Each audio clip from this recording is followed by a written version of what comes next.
32 minutes, 21 seconds. 5-second tone followed by a 1-second pause. You are listening to Spaceboy Universe. Okay, gang, let's go.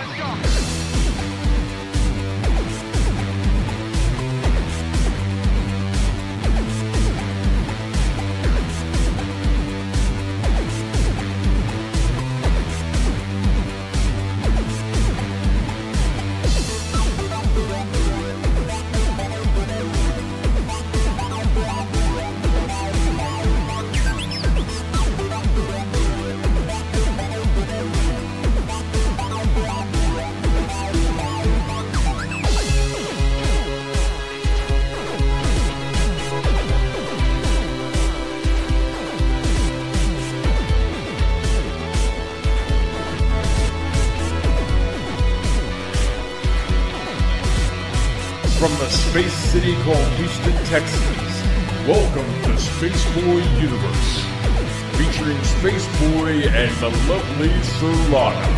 So strap in and prepare for launch sequence.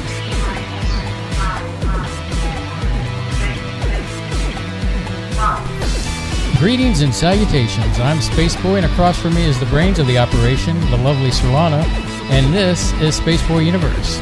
It is, October 27th, 2018, and we're on show number 3.04. Happy anniversary to the longest marriage known to mankind, 14 years. Well, according to Solana, it's 14, but it's actually 12, and we'll get into that discussion a little bit later.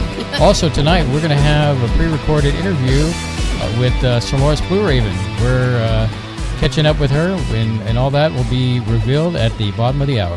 Hey, fans, make sure to hashtag those tweets tonight with hashtag SB Universe and hashtag Space Cadets.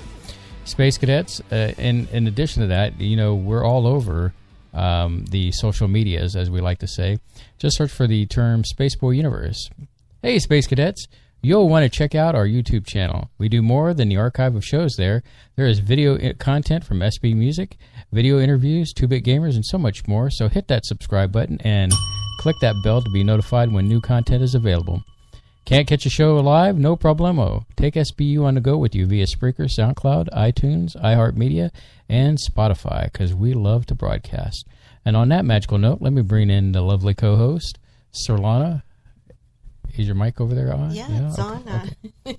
Did it throw you off that I called you the brains of the operation? Maybe so, because I got the feeling you don't really like me right now. I don't know what gave you that impression. Our pre-show discussion. No, well, you know, somebody has to bring it up. Unfortunately, that's the business of being married and in a relationship. Yeah, so hello, Space Cadets. I hope everyone's doing well as the Terra Forma rotates through the Galactus Nebula that we call space. And it's good to see a lot of you out there. And I knew that would come up, Bob, that you would have to rub how many years you and Bev have been together into our noses. But it's all good. Yeah, I want to just bring this up. You know, at some point, I intend to do a live YouTube thing where you can come in and chat with me, and you know, Surlana might show up here and there to put stuff in front of me to test my stoicness. I don't even think about that. Hey, let me know next time you do it. Well, it was kind of late, and I thought, well, nobody really replied or anything, so I said, you know, we'll put it off another time. But you know, I look forward to having Space Boy fireside chats with y'all, and y'all could chat in the chat, and you know, it'll be back and forth, and you know, I might be playing a game, but chat with you, and you can ask questions, and let's see here, I'm reading the chat as we're going along. I know this is terrible.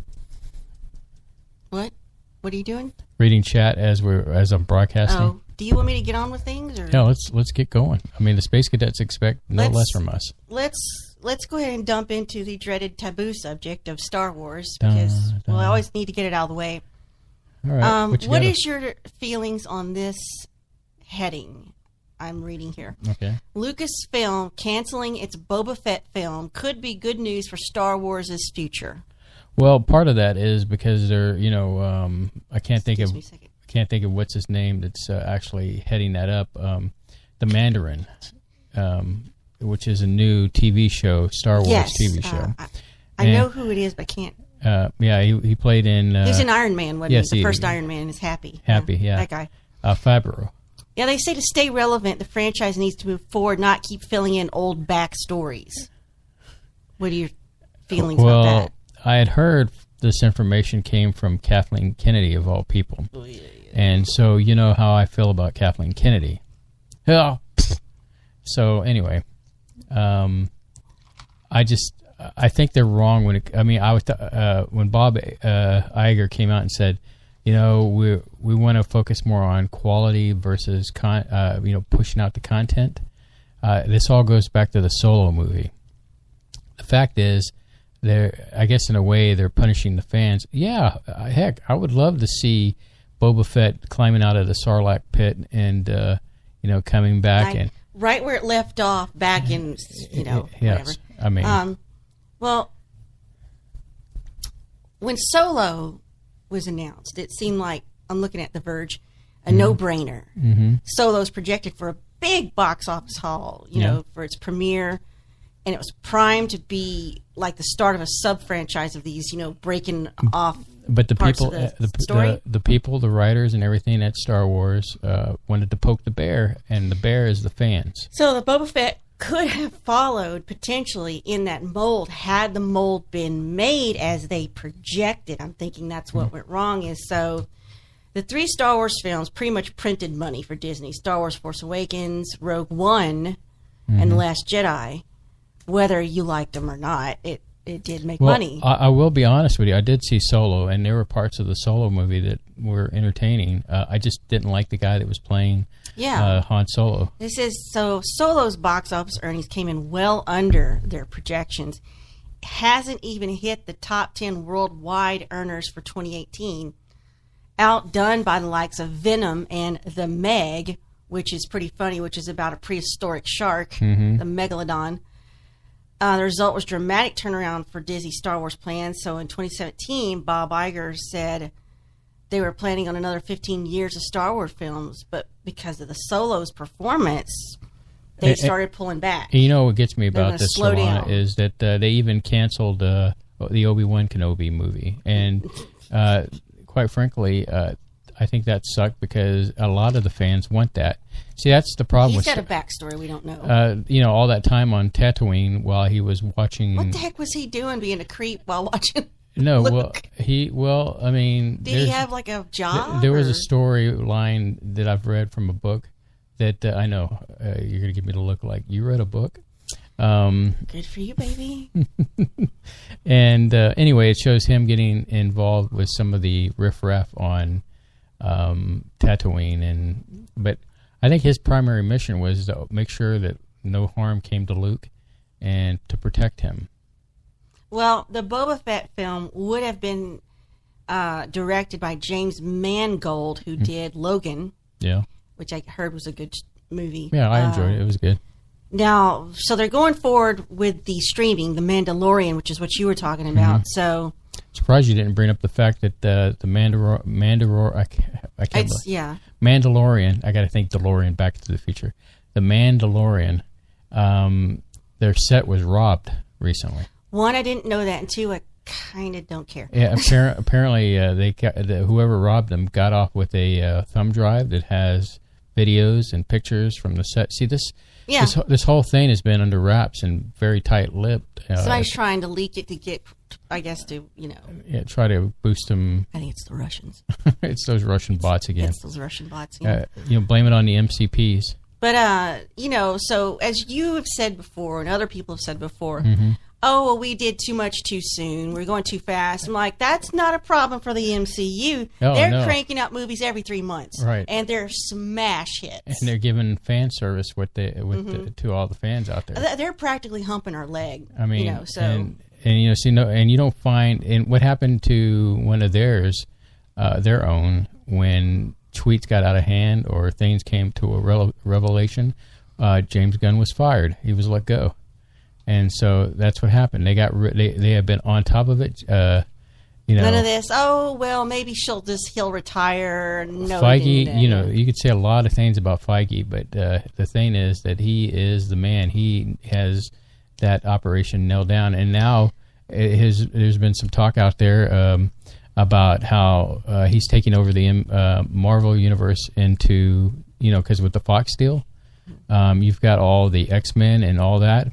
So he's going to be probably heading over to Fox to acquire all that content and manage it. And so, a lot of people that were left over at Fox that were over that stuff, well, they're going to have to make some room for him. Well, anyway, what they're saying is maybe it would be better for the franchise to look forward instead of looking back. And I feel like that nobody wanted... I'll look forward when Kathleen Kennedy is gone and that bozo Ryan is gone. Yes, we know your feelings on that very I well. cannot stand that buffoon. But how is it they were able to make a movie like Rogue One, and it was great, and then they come back with these other 4, which I'm counting 7, 8 Solo. And it all got out of hand. And it's just like, those were crap films. It all got out of hand with The Last Jedi. And then the fans started to revolt. Rogue One feels like an organic continuation of... I like that movie. I mean, number 4 and 5. And at the end of the movie... 3 and 4. At the end of the movie, I was like giddy when, Got chills. I'm not saying that I was happy that Darth Vader came in slicing and dicing everybody, but well, you knew it was going to happen. Yeah, but the fact is that they brought a legacy character in, and it was like, holy smokes, and so it really kind of. Now, when we were kids and we first saw Star Wars: A New Hope, were you aware that we had started a film that was already in the middle of a story that we haven't heard yet? We didn't know yet. It's like, boom, right in the action. You're like, well, what's going on? It didn't matter. You figured it out. As a kid, whenever we would go to the bookstore, they had, the magazine racks where they have specific magazines dealing with different movies and shows. Whenever I saw Star Wars, I'd pick up a magazine, or when it was dealing with aliens. But I'm telling you, it was a good movie without you knowing. Oh, yeah. You were dropped right into action and you didn't know what was going on, but you're like, I don't care. This is all cool. Yeah. It's not, I haven't seen this before. And, I mean, it was kick-ass, I mean, it was, I was just, as a kid, it sparked my imagination.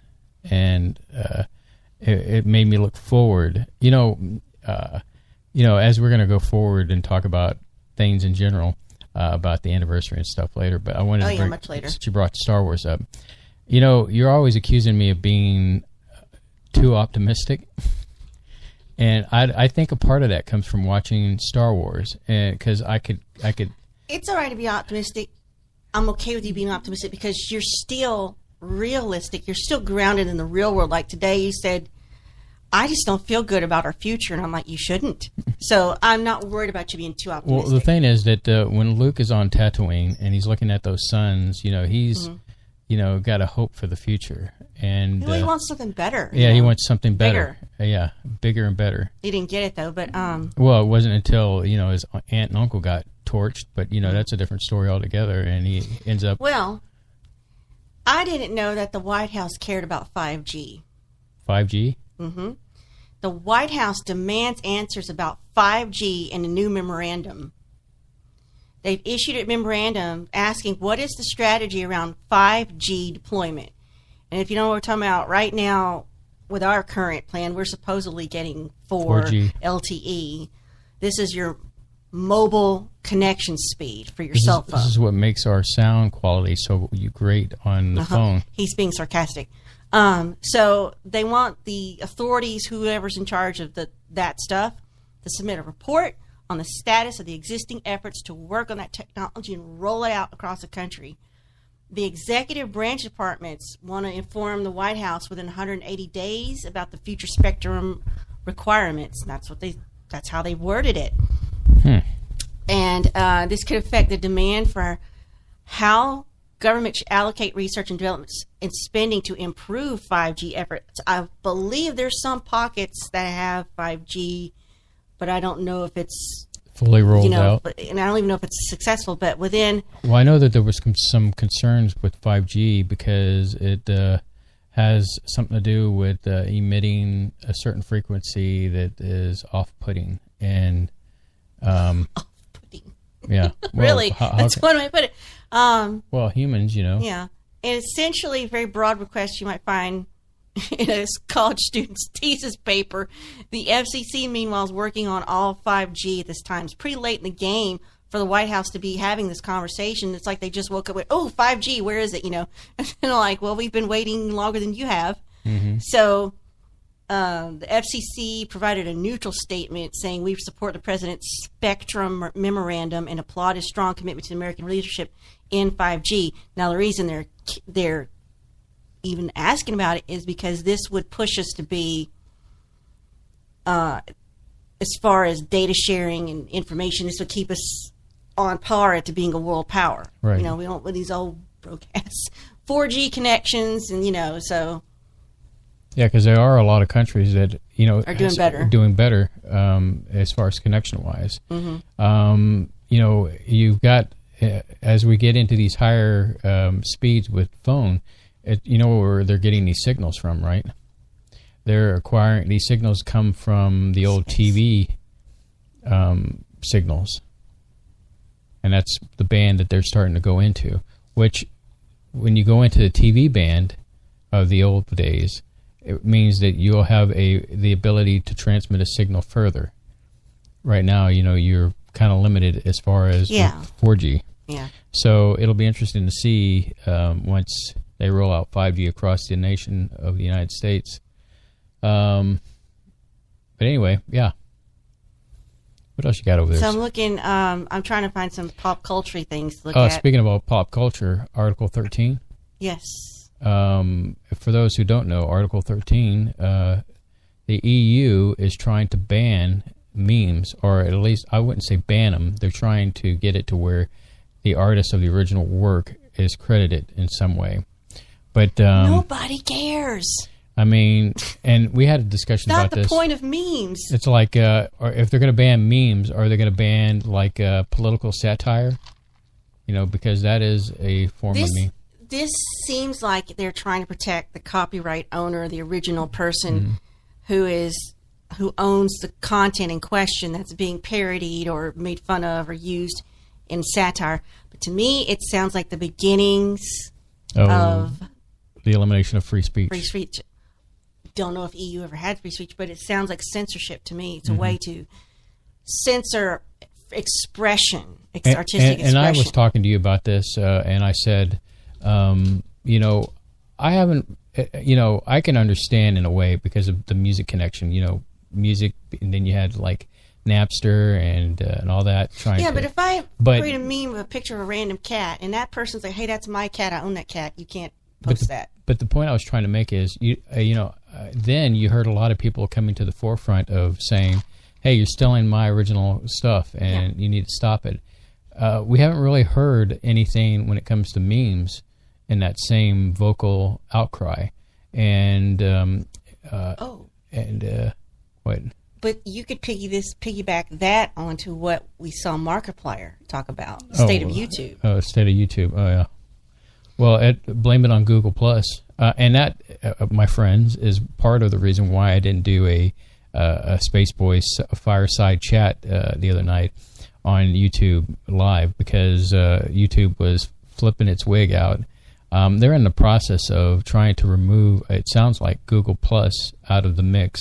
Which is good, because that was like a plague, a terrible plague nobody wanted or needed. Right. And I think that video I posted on my wall, on my Facebook wall, that Markiplier talks about the state of YouTube was perfectly on point. Right. Smart dude. And the fact is that, he does have an inside connection, but even with his inside connection, he screams from the rafters about changes that are necessary. And, he's one of those YouTube stars that you can really feel a connection that he's genuine when he says something to you. You know, unlike PewDiePie, which is mercurial, and he never puts his real face out there, but he will comment on this stuff too. But he's coming from a place of true bitterness. But the thing is that with Markiplier, you know, he said that he's confronted these people at YouTube, and at the end of the day, he's like saying that you know, if they're treating me this way, someone, one of the bigger channels, how are you treating the other ones that are struggling to survive? Content creators. Thank you. I'm making up words again. Content creators, you know, and I know that Surlana and I have felt this very much. You know, it's a dog eat dog world, creating content and getting recognized on YouTube with this stuff, and yeah, but at least you and I are not under any illusions about YouTube.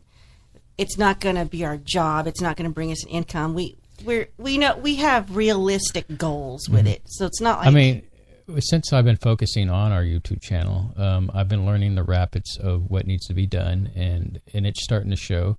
Our subscriber content has gone up. I think the last time I checked, we had over 2,000 subscribers, and which, you know, I'm not saying this to just toot our own horn, but as long I mean, as there's no nudes involved, I'm proud of you. I think when I started, you know, really focusing on YouTube, we had like 270 subscribers, and then of course our views are just out the roof. You know, on any average, we get at least 1,000 views from, you know, different shows that have been out there. I guess because, you know, people are queuing in on our archiving on YouTube.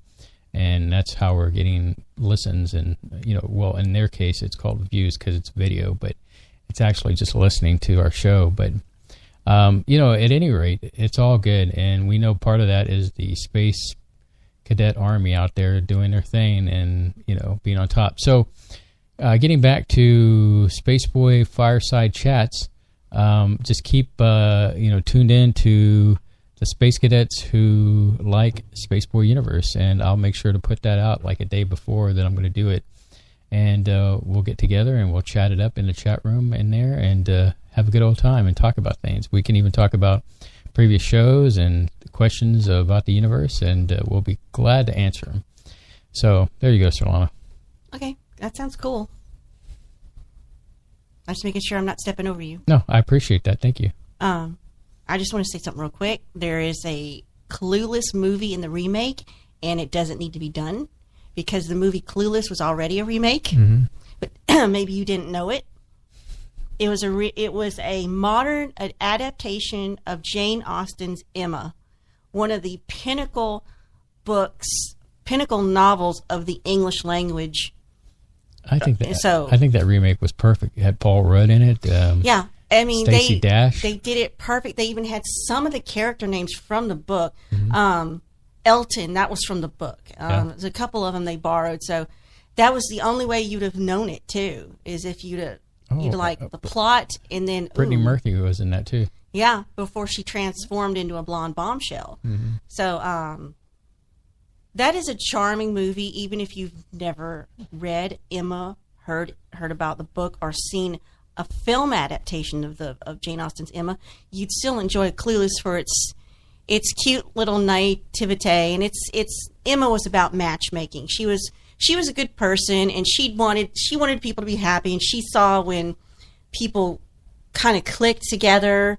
Okay, I got a question for you. So they follow that in the movie. Do you know the name of the woman rapper in Australia that I'm so done? Yeah, she did this video that looked just like Clueless. It was like a kind of a homage to the video. I know who you're talking about. Her name escapes me because AGGA. Iggy Azalea. Yeah, there you go. IGGY. Yeah, I had to kind of like that song too. I do too. Now Weird Al parodied that song too, and I like Weird Al's version as well. Yeah. I'm So Handy. Yeah. So I don't know why they're doing a remake of it. It was already a remake to begin with. Maybe they're trying to bring it because that was 1990 whatever. Well, apparently. So maybe they're going to try to bring it to the 2000s and give it our technology and do a spin on it like that. I don't think it's one of those movies. Why? Well, I don't know why they're picking on Clueless, when they should just go back to the source material. There have been multiple adaptations of Pride and Prejudice, Emma, as well as Northanger Abbey and Sense and Sensibility. And what's the other one where the woman has a guy she's in love with, but she gets pressured to send him away? It seems like they're all like that. No, they're not. They're all different. All the plots are different. You wouldn't know because you haven't read, so Well, you don't get to talk about it. Everything You I've don't get to heard, criticize it. whatever. You don't get to talk about it. So Was it that book, Abby Pull My Finger? no. Excuse me. Pride. See, you've gotten me upset. Pride, Zombies, and Prejudice? No, those are somebody else's adaptation of her works. God, what is the name of that book? I can't think of it. Shoot, why isn't there a convenient list somewhere? Don't strain yourself. Let's just move on. All right, go ahead. I'm just saying. Don't you got something else beyond that? Persuasion, that's it. Well, we know that Deadpool survived the snap because he's not officially part of the MCU yet.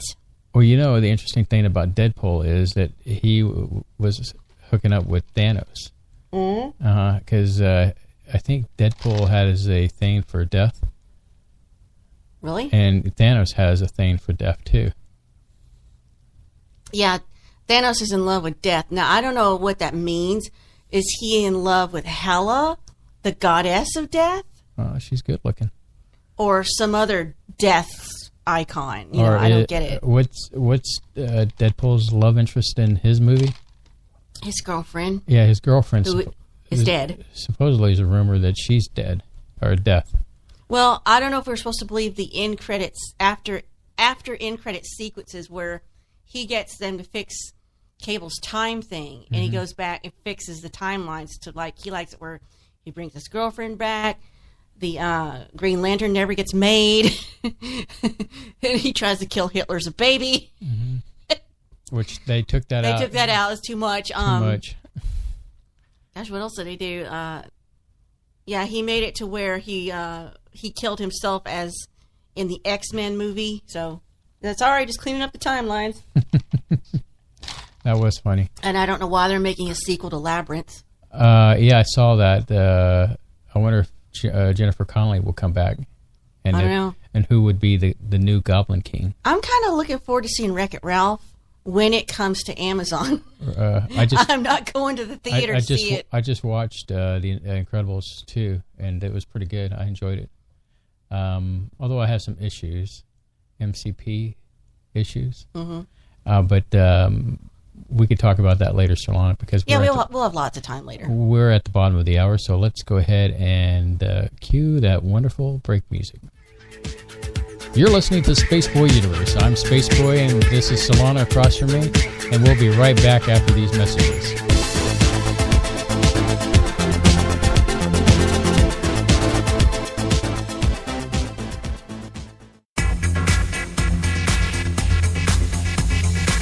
You are listening to Spaceboy Universe on the SVU network. Explore the universe with Spaceboy and Surlana. This is author Jordan Root. You are listening to the Spaceboy Universe. This is K28, and I'm listening to Spaceboy Universe. Hi, y'all. This is Lori calling from Texas, and I love listening to Spaceboy Universe. Hey, this is Dave Cruz, host of Beyond the Strange, and you're listening to Spaceboy Universe. This is Wendy. I'm listening to Spaceboy Universe. Hey, y'all. This is Lorelai DeLille. I listen to Spaceboy Universe. Don't you? Tell your mom and them I said hi.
You are listening to Spaceboy Universe. Here are your hosts, Spaceboy and Surlana.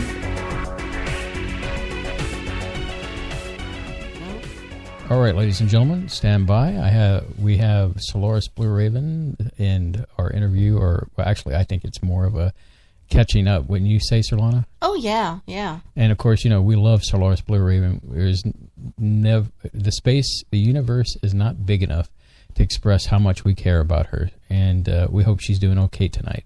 Especially since we don't have our act together, and it was sort of last minute. And oh, all good. It's good to hear your voices. Well, it's good to hear from you too. And are you recording? Good. This? Hey, you know. Good. Okay. Just checking because he didn't last time. It sounds, oh, and it sounds a little echoey. Not echoey on your end, or does my audio sound okay? You sound perfect. Mm-hmm. Okay, cool. All right, we're good then. Excellent. All right. Our AC is running, so that might be some background, whooshing. Oh, okay. Yeah, it sounds kind of like trucks or something. Maybe it's not all the time. We're good. Okay, good. Well, it's awesome to have you here again. Again, I just sort of disorganized, but when it comes to this time of year, I have nothing to contribute because I was raised Southern Baptist, and I never went trick-or-treating in my life. I was allowed to watch Charlie Brown's Great Pumpkin, and that's about it. We were encouraged to go to the church and dress up as a Bible character, and they're like, who wants to do that? But I don't feel so bad for you. I don't feel like I missed out anything because maybe my parents knew me better than I knew myself, because back then I was so painfully shy.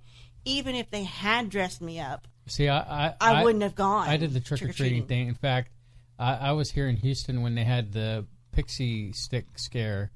No, it was an actual thing where somebody poisoned the pixie sticks, and several kids got killed from it, and it was pretty horrific, and because I don't think anybody had done anything that drastic up to that point, at least that I can recall or remember.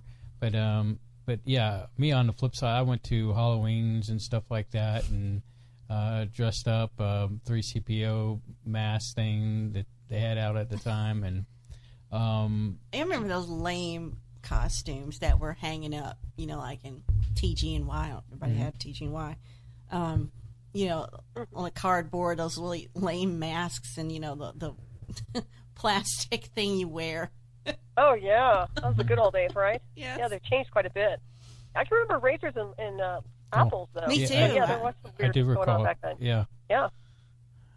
So I had to be careful. But I always went trick or treating when I was a kid. I always wanted to be a witch, and of course that's just par for the course. But yeah, we always managed to do that. My brother was always a bum, the old-fashioned way, like in a Steven Spielberg movie, where he puts the shoe polish on and the disgusting old clothes, and like red every buttons. year it was the bum. He was the bum. Go ahead. That's funny. That's too funny. We actually had a hobo day at my Christian Academy school. We dressed up like a hobo. I don't know why we did that. Maybe it's because we didn't do Halloween. If you do that nowadays, people will take offense to it. I know. Back in the old days. Back in the old days, we had so much fun because we weren't worried about anybody's feelings. Isn't that interesting how society's changed? Yeah. Oh my gosh! Now, has this latent immaturity always been there? What is it about social media that just brought it to the forefront? I mean, did that add to us of our? It's like we're de-evolving emotionally. It's like we're going back to the playground days. Yeah, that's what I think. People who are in their 50s, who know better, who have lived through times without internet, are acting like children. I just don't get it. Maybe it's something cosmic, Maybe they're putting something in our cosmic. Our water what supply. Is interesting to me? I think it's actually I think they've always been that way, but we're seeing the windows of the world very close right now with the internet, so that everybody's kind of in our backyard and in our residence, in our virtual space, because it just seems to me like they haven't really grown or evolved, and they've always been this way. And a few of us who've been really switched on, maybe higher IQs, I don't want to sound, snobbish, but I would say one thing. I think that those of us who have read a lot and have, really started to do a lot of work on ourselves, whether it's spiritual or other, have really progressed. And I think some of these people really haven't done much work. That's just what it looks like to me. It's an observation, but... Well, I just feel like I don't want you to know everything about me. I don't want you to know what I think or I feel. I don't want to give you a straight answer, especially on social media. I want to keep you guessing. I really hate that, because I think that I play into that too, and I don't feel like it's in my nature to be suppressed like that. It makes me ache. I mean, you laugh, but being a Scorpio, you should be secretive. He needs to belong. Cutting you off. I don't mean. No, and Aries is usually really open, so that surprises me. You were a little shy when you were growing up. Oh, no, it was bad, painful. Like I would hide behind my mom when, like, if we'd be out shopping or at the grocery store or the store, and she'd see somebody she knew, like a friend, I'd hide behind her. Wow. Mm-hmm. I'd hide in the clothes rack. If I was little, I'd hide in the clothes rack. What if you have Pisces in your chart? You might. Parents were born. Parents were born same year, same day, 1935, June 30th. Wow, June 30th, huh? That's interesting. Huh?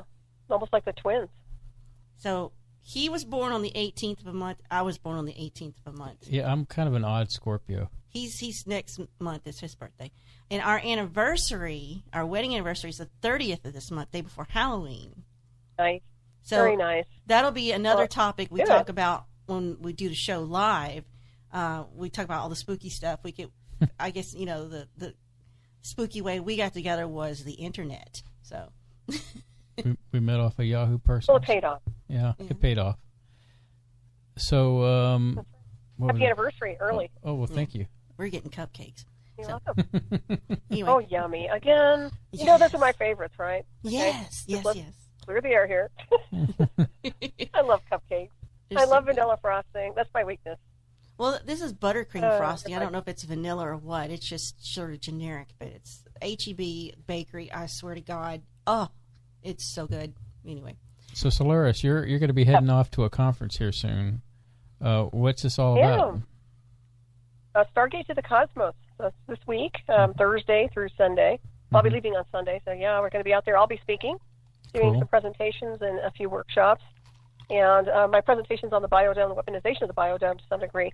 And I'll be talking about artificial intelligence and transhumanism, and also talking about ascension. So it should be really interesting, and I hope everybody comes out to see us at Stargate to the Cosmos. That's in Albuquerque, and you can check it out online. Awesome. New Mexico. At StargateToTheCosmos.com. Yeah, so she'll be next I'll be door. out there moseying on over. Practically. Oh, yeah, that's true, isn't it? Practically. I don't really care to travel much, I must say. Mm-hmm. So. I like the topics you're talking about, because we've covered, except for the ascending, we've covered the rest of them, AI and, quantum computing and, dark.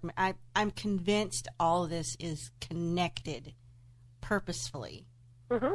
Now, the quantum computing, the dark, manipulating and harnessing and grabbing dark matter and using quantum computers to run CERN, stargates and portals. Mm-hmm. That's how we're doing it, I think. Their version. Right, they have their synthesized version, if you ask me, and then there's the full-light universal version, which is really not a version. It's just the way the mechanics of the cosmos work. And that's where we come from. I mean, that's our natural design work in consciousness. So, yeah, it's interesting how they're using a parallel. It's just another hijacking in technology. But, yeah, the ascension part is really nice, because that's part of my book, my early book, which was Transmutation Through Ascension. So I'm actually getting to work on this and do a workshop, which will be fun. Oh, wow. It's going back in time in the illusion of, that's 2004, right before I was inducted. So I'll be going through, and I actually went through my book. I don't know if you ever read my book, Transmutation Through Ascension, but it's really cool. Mm-hmm. And it's kind of neat, and I read it, just kind of scanned through it. I was like, wow, this is a really good book. You know, when you look at your stuff like years later, and you're like, this is pretty good. It was that kind of a thing. Last night I was looking at my book like, wow, did I write that? It's almost like you have an altar. I swear to God, it's just really interesting. I don't know if you have that or not, but when you do something, you create it, and you look back maybe 10 years later, like, wow. Oh, yeah. Actually, yeah. I don't know if he does it with your music, but I'll have something I made in Photoshop from years ago, and I won't look at it, or I've got a print of it, but I don't look at it on the wall or something. And I'll go back and like, hey, that's really good. I would like that, even if it wasn't me that made it. I always get that when I write music and I leave it for a while and come back to it. It's like, wow, I wrote that. It's really interesting how that works out. And you should be proud of yourself. I mean, incredible music. You're both very talented. And I'm not arrogant. I guess it's Aries vanity, right? But literally, I mean, I'm very happy with the work that I put out over the years. Mm-hmm. Well, you should be. It's prolific. I've got a sample of one of your books. I'm going to look at Programming by Deception. Programming by Deception, yeah. Yeah, on my Kindle. And if I feel intelligent enough, I may just download the whole thing and read it.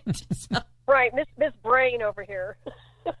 I think you can handle it. But I don't know how long that's been out, but that might be something we can talk to you about later. Once I read it, if I have some insights on that, because I feel like we need to talk to you about something you've actually done. We just talk to you like we're friends, because we are friends. Well, we are friends, but you know what? We talk about all kinds of stuff. We can go in any direction. That's the beauty of it. Well, try to keeping it in with a spooky theme, but best as I can, because I'm woefully ignorant. Now, one thing I've learned in the last, let's say, 20-ish years is it's not necessarily spooky. It's kind of a nice thing. Is I've learned about Dia de los Muertos, which I think is lovely. To don't mourn the dead, celebrate them, the ones you love that have passed. Right. And the concept of All Saints Day and All Souls Day, which I guess is a Catholic times, November 1st and 2nd. But that's one of the things I've learned, that in the whole skull imagery, I don't take that to be morbid or when they decorate the skull, and I just really think that's a beautiful thing. Not something I was taught growing up, of course, but very neat. Mm-hmm. I agree. Well, in Samhain, it's the Festival of the Dead, so it's really, the meaning is like summer's end. So it's literally, we celebrate our ancestors. And it is really nice. It's actually nothing like what people think it is. I guess they are assuming we're going to have sacrifices or something, and nothing like that goes on. It's really kind of weird. But at the same time, they have all kinds of beautiful ceremonies that they can do in respect to our ancestors who were here before us, and also spiritual, celestial beings and spirits. It's really a powerful time of year. I love it. It's very nice. And the skeletons, of course, those are great. And actually, they repel negativity and evil. So a lot of people think that they're, evil in the sense of demonic or whatever, but literally they're protection. No, they're just especially in the underworld, literally inside you all the time. But I've always wanted us to get a plastic full-size skeleton just because I think it's funny, just to, they have hanging up in a medical course or up at the front of a class. Yeah, why don't you? I just want one. Put him next to Tad, the mannequin that's supposed to be wearing the astronaut outfit. Poor Tad is dressed so weird right now. But I've never thought of the skull or the whole human body of bones to be morbid when it's being displayed, all together. I've never thought of it as something evil or to dread. It's just like, this is inside you right now. No big deal. Exactly. And it's always about the death thing and the illusion of death. And that's true. We have skeletons within. Why is everybody all freaked out? It's interesting. However, on the flip side, I don't understand pop culture's obsession with zombies. I find them to be boring. Oh, zombies? Yeah, they're not really intelligent. That's what I don't like about zombies. They move too slow. Right. But that's half the society here, But there's a certain kind of zombie in the person that's walking with that cell phone, and they won't. I almost plowed right into somebody coming around a corner at work because they were just walking and not looking. They were looking straight at their phone and just had this blind faith everything would work out that as they're walking, like you look out for them, they don't look out for themselves, Right. What they need is a program that actually tells them while they're looking through their proximity on their cell detection. phone, look to your right, something that's kind of like telling them what's going on as a guide. Hey, we could create a program like that and make a lot of money. Seriously. Mm-hmm. It would be like, hey, loser, put the phone down. You're going to crash. Seriously. Yeah, no, really. Red alert. Yeah, proximity detection. No, they do it all the time. Yeah. Well, my question is, when it comes to paranormal activity, and I know para only just means above normal, means it doesn't seem normal. Is it real, or is it more like evidence that we have a multiverse and sometimes they touch and bleed through? Well, you answered the question right there. Yes, you're correct. It is a multiverse. It's multidimensional space, and literally there are different dimensions depending on frequency. So if somebody is attuned to the right frequency, they'll be able to experience more paranormal supernatural activity than the average bear who's literally tuned out. Some of that happens exactly like that. So, and most of it is most people aren't aware of the multidimensional space. Just they don't pay attention to their perimeters and frequency and consciousness, and it all ties in. So some people are more. Are there people that are more naturally attuned to that they say, "Oh, well, I lived in a haunted house." Like, well, no, you were just in tune with what was going in there, and you just had this natural ability to jive with it. Right. Yeah, I agree. Some people are more wired than others, are more open and basically accessible to other dimensional fields. But also the property has a lot to do with it as well. Some people's properties have maybe some signature there from a past occupant or whoever, or even the land itself, with ancient burial grounds and things like that, which can happen. And that does bleed through, energetically speaking. Isn't that more like like an imprinted? I was going to say, you took the words right out of my. I'm sorry. Like a resident memory engram that's imprinted on reality in some way. Exactly, it's a residue, it's a signature. Yeah, and you can move some of those out. I mean, some of them can be like little fractals, but you can move them out, or sometimes they just repeat themselves. It's like a looping, like a little looping program that needs to be dissolved. But I look at it as a signature that just needs to be released. Because to me, especially if they're repeating certain incidents, if it's a repetitive kind of a program, then to me it seems like a holographic program that needs to be neutralized. I'm starting to look at it more on a technological scale, even though I'm well aware that spirit and consciousness are factored in. But there's something that's very mechanical about the things that are going on with the supernatural these days. And maybe it has something to do with the stuff I've been exposed to. Well, it's interesting. For some reason, this year, for me, I don't know how or why, I have become convinced with my own personal beliefs that we are in a multiverse, and there's no way there can be so many without them, sagging like fabric on top of each other and where they rub up against each other. Right. Yeah, you're right. Well, that's the problem we're running into, is that we've outgrown the vibration of this linear world. I mean, or the linear dimensional field that they've created, and most of it's manufactured by false belief systems. So you have all these people and collectives living in a false matrix, but we live out it. We live outside of it, excuse me. So if we're living outside of it, then we're looking down on it saying, well, this doesn't work anymore. That's why everything else has to kind of go and shift and transmute on an alchemical level to the next dimensional phase, if you ask me. Mm-hmm. I don't know if mankind's going to get there, to be honest with y'all. I think that, and I talk about this all the time on my radio show, but I really believe that the next breakaway is to have another society live off planet like beings like us live on another world. Mm-hmm. I think that's the solution, because they're not going to catch up. These people are breaking away in a different factor. They're going into a different type of a wormhole. They don't want to keep growing and evolving or moving on. So what do? Do we just go backwards, or do we keep going forward or ascending out of it? I think we should go out. I really do. That's a lot like some sci-fi movies that have been out where, of course, a lot of them have been about class structure, like, oh, if you've got the money, you can go off-world. But this is more about, I guess, spiritual intelligence and wanting to get beyond the stupid greed that's locked humanity into where it's at. But it sounds like the rest of us will just, screw off somewhere, some other place, and we'll leave back the people who are like, okay, all this is mine now, and they'll just set up little kingdoms and, fight each other till they're dead and get what all they want. Then Earth will become just a big garbage dump. That's the way I see it. I think it's going to be a mix between Waterworld and Mad Max. I've said it before. It's just becoming this crazy scenario. I'd much rather live on another planet, a more evolved, ascended planet, where we can all still be in our bodies, but our bodies accommodate the frequency that we're living on, which is another field, another dimensional space. I mean, we're not dead, but we're literally there, and we're interacting in a very, very ascended consciousness way, and working with technology in a symbiotic fashion, not with the way with control mechanisms with psychotronics and things like that. I mean, I can see this future. I don't know why people aren't wanting to go there, but I do think that there is a 1% that does. So, I'm just like, well, I guess I'll get my own ship, because looks like everybody has their own plans here. Mm-hmm, mm-hmm. See, I thought about you yesterday and today. I had started this sci-fi book, and in the book, it's kind of like the movie Arrival, except there's one ship, and we go to it. It didn't come to us, and NASA had known about it since 1947 because the so-called Roswell crash was one of its drop ships. So they go to it, and they get this linguist, just like on Arrival, and she's very reluctant, but they say, nope, you're it. And the ship starts talking to her as soon as they get close enough. And it's through a natural ability. This being tells her, all humans have this ability. Some of you are born with it turned on, and of course you ridicule them, or you just, they have to suppress it to stay normal. But you're just naturally gifted in this way, so I'm able to talk to you.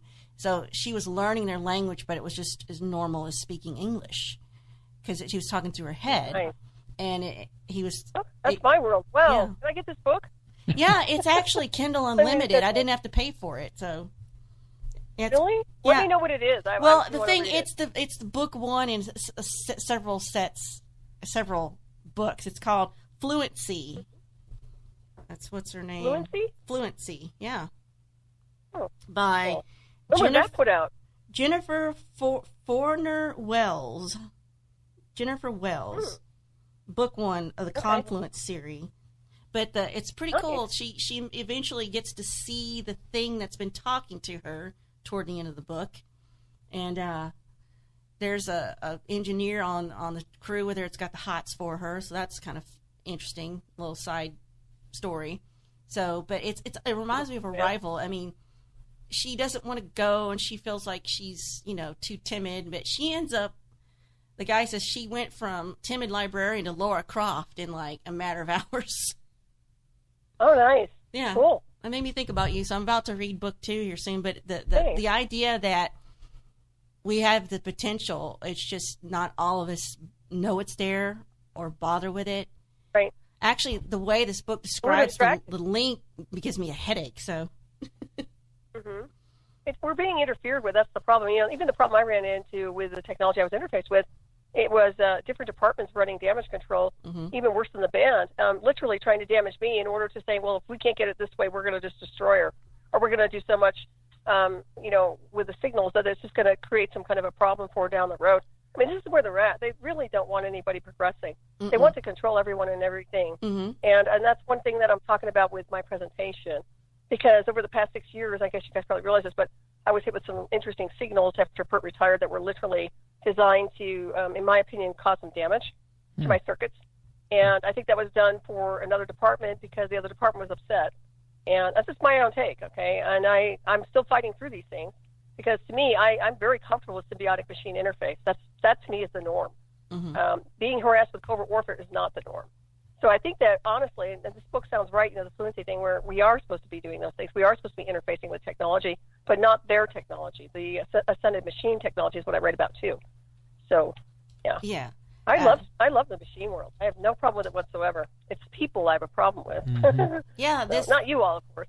This book had elements I've read in other books where, everything is so advanced. Like if she ends up, I think, breaking her leg and she ends up in a vat of blue goo that actually takes over breathing for her so it can heal and knit her bones, and she goes in this weird dream-like world and everything, and that's a concept I keep coming back. And I read some other sci-fi books recently.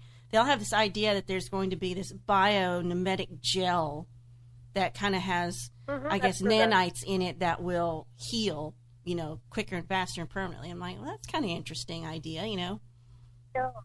If you talk to contactees, and I've interviewed quite a few, some of them will actually mention something like that they've been exposed, or they remember some kind of a gel or some kind of a sanitization or something that was actually there to repair them. So I'm wondering if she got her information from some of the contactees, or maybe she is the author. Do you know what year that was written? I was just curious. I just sent you the link in a private message to the book, so you can click on it. Okay, great. I'll check it out. Thank you. Yeah. I'm going to read that for sure. It sounds very interesting. Well, you'll get hooked and you're like, dang it, now I got to find out what she does, So. Well, to me, that's the norm. If I read something like that, that's like, wow, this person gets it. She must be either someone who's been interfaced or, someone who has an inside information. That doesn't sound science fiction to me at all. Well, it was under the title, science, sci-fi romance, although the romance is very secondary, even maybe tertiary to the story. So it doesn't, because like I said, the engineer's got the hots for her. So it's kind of funny.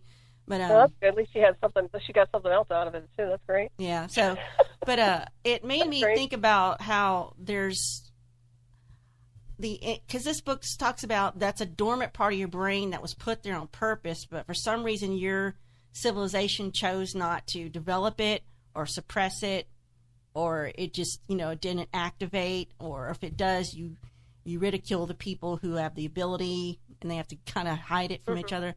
So that naturally I think of you. And oh, thank you. Yeah, it is a threat to national security. There's no doubt about it. Yeah. But your experiences that you've been through with this remote stuff really makes me believe the so-called conspiracy theory, if you even want to call it. I just call it theory. I don't know if there's conspiracy about it, that the CIA did manipulate a portion of population during the hippie era, just for their own ends, to see, one, to see what happened, and two, to help discredit that generation so they could budget their wars and all that stuff. Like I said, the more I do Spaceboy Universe, I swear it's like Spaceboy said, I've got this big cork board with all these red strings. Like, man, it's all making sense now. Of course, both of you are detectives anyway. Yeah, it's exploring consciousness anyway. Look at the CIA was always involved in expansion of consciousness and actually decoding consciousness through anybody they've been dosing with LSD back in the old days. Used to dose them with psychedelics a lot. Mm-hmm. They dosed each other. The CIA, they dosed each other as pranks. Yeah, I believe that. There's scopolamine, too, they used to use. If you talk to people like Chip Tatum, who was ex-CIA, he'll tell you that if you're on that stuff, you don't remember anything. You'll do anything. Anything they tell you to do, and you won't remember it. So that's a powerful drug. That's one of their main ones. I think that was the drug of choice, if I'm not mistaken. Mm-hmm. I would have loved to research that more if I'd had time. But as I look at that and I put that in the framework of history, and you got what Nixon was trying to do with his going to war and trying to get reelected and his underhanded business, and since World War II, and then you got Kennedy, and then the space race, and how it's all being motivated by the USSR, Russia. We're trying to better them, or we're trying to out all the communists, and we just did the McCarthyism as a topic because I didn't know too much about it because I'm, it's little before my time, and I'm just thinking, crap, all of this it's just history, and it's like a big knitted tapestry. I know it's a cliche to say that, but it's all connected. And some of the crazier stuff, I think even Roswell, whether it happened or not, is also connected to real things that have real or even paranoid motivations. Mm-hmm. But I agree. I know I sound like a tinfoil hat wearing wingnut, but I'm telling you, I'm starting to believe these things are all connected. Some of it very purposely, some of it maybe accidentally, but or as a reaction to something else that happened. But I really think I'm starting to see the bigger picture, and hopefully that will keep me from being fooled by something like a false invasion or false flag.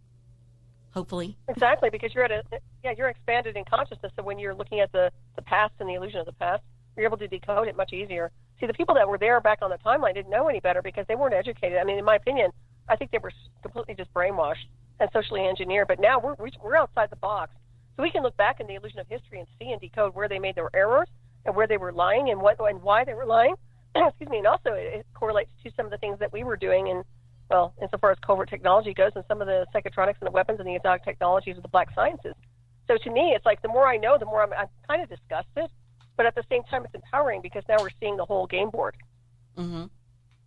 And I'm learning when we did the whole thing on quantum computing and things being at the quantum level, and how perception isn't the same.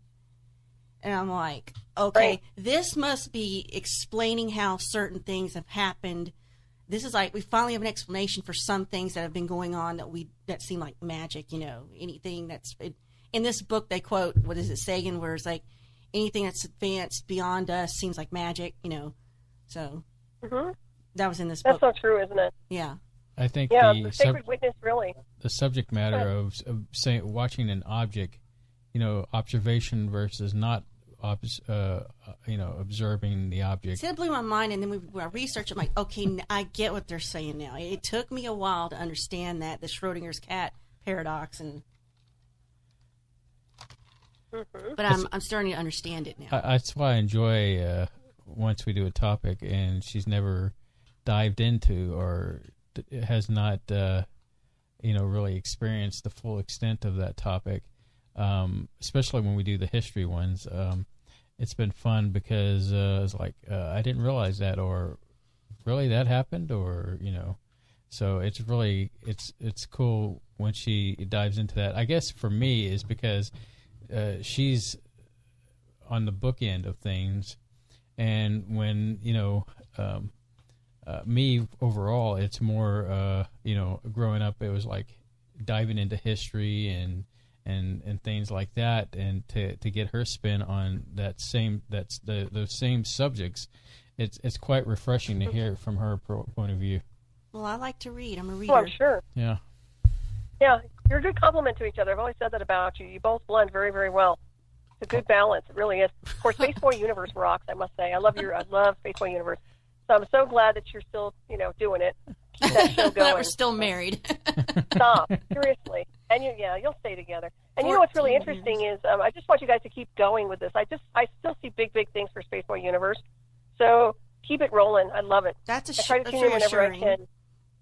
Because we've had some moments in the last few months have been really self-doubt and kind of down, and we're like, well, we're not real sure about should we pull the future. The plug? Like, should we just, No, and I can tell you right now, I wish that we could actually have your show off planet, and we could all be off planet on another planet, and it would be so cool, and everything would be so right. I'm not kidding you. I know I sound like I'm out there already, which I really am to some degree, but I swear to you, it's almost like we're in the wrong space-time configuration. And it's like we've got to get out of here or get Doctor Who's TARDIS or something, because this isn't working. It's not what you're doing. It's environmental conditions. It's atmospheric conditions, in my opinion. Yeah, it's just getting worse and worse. It's like he and I have been depressed, not with anything with each other. It's just the circumstances around us, finances and things going on with stupid dental problems. And stuff, survival issues, linear. Yep, I get it. I've been there too, and I've been in that same rut.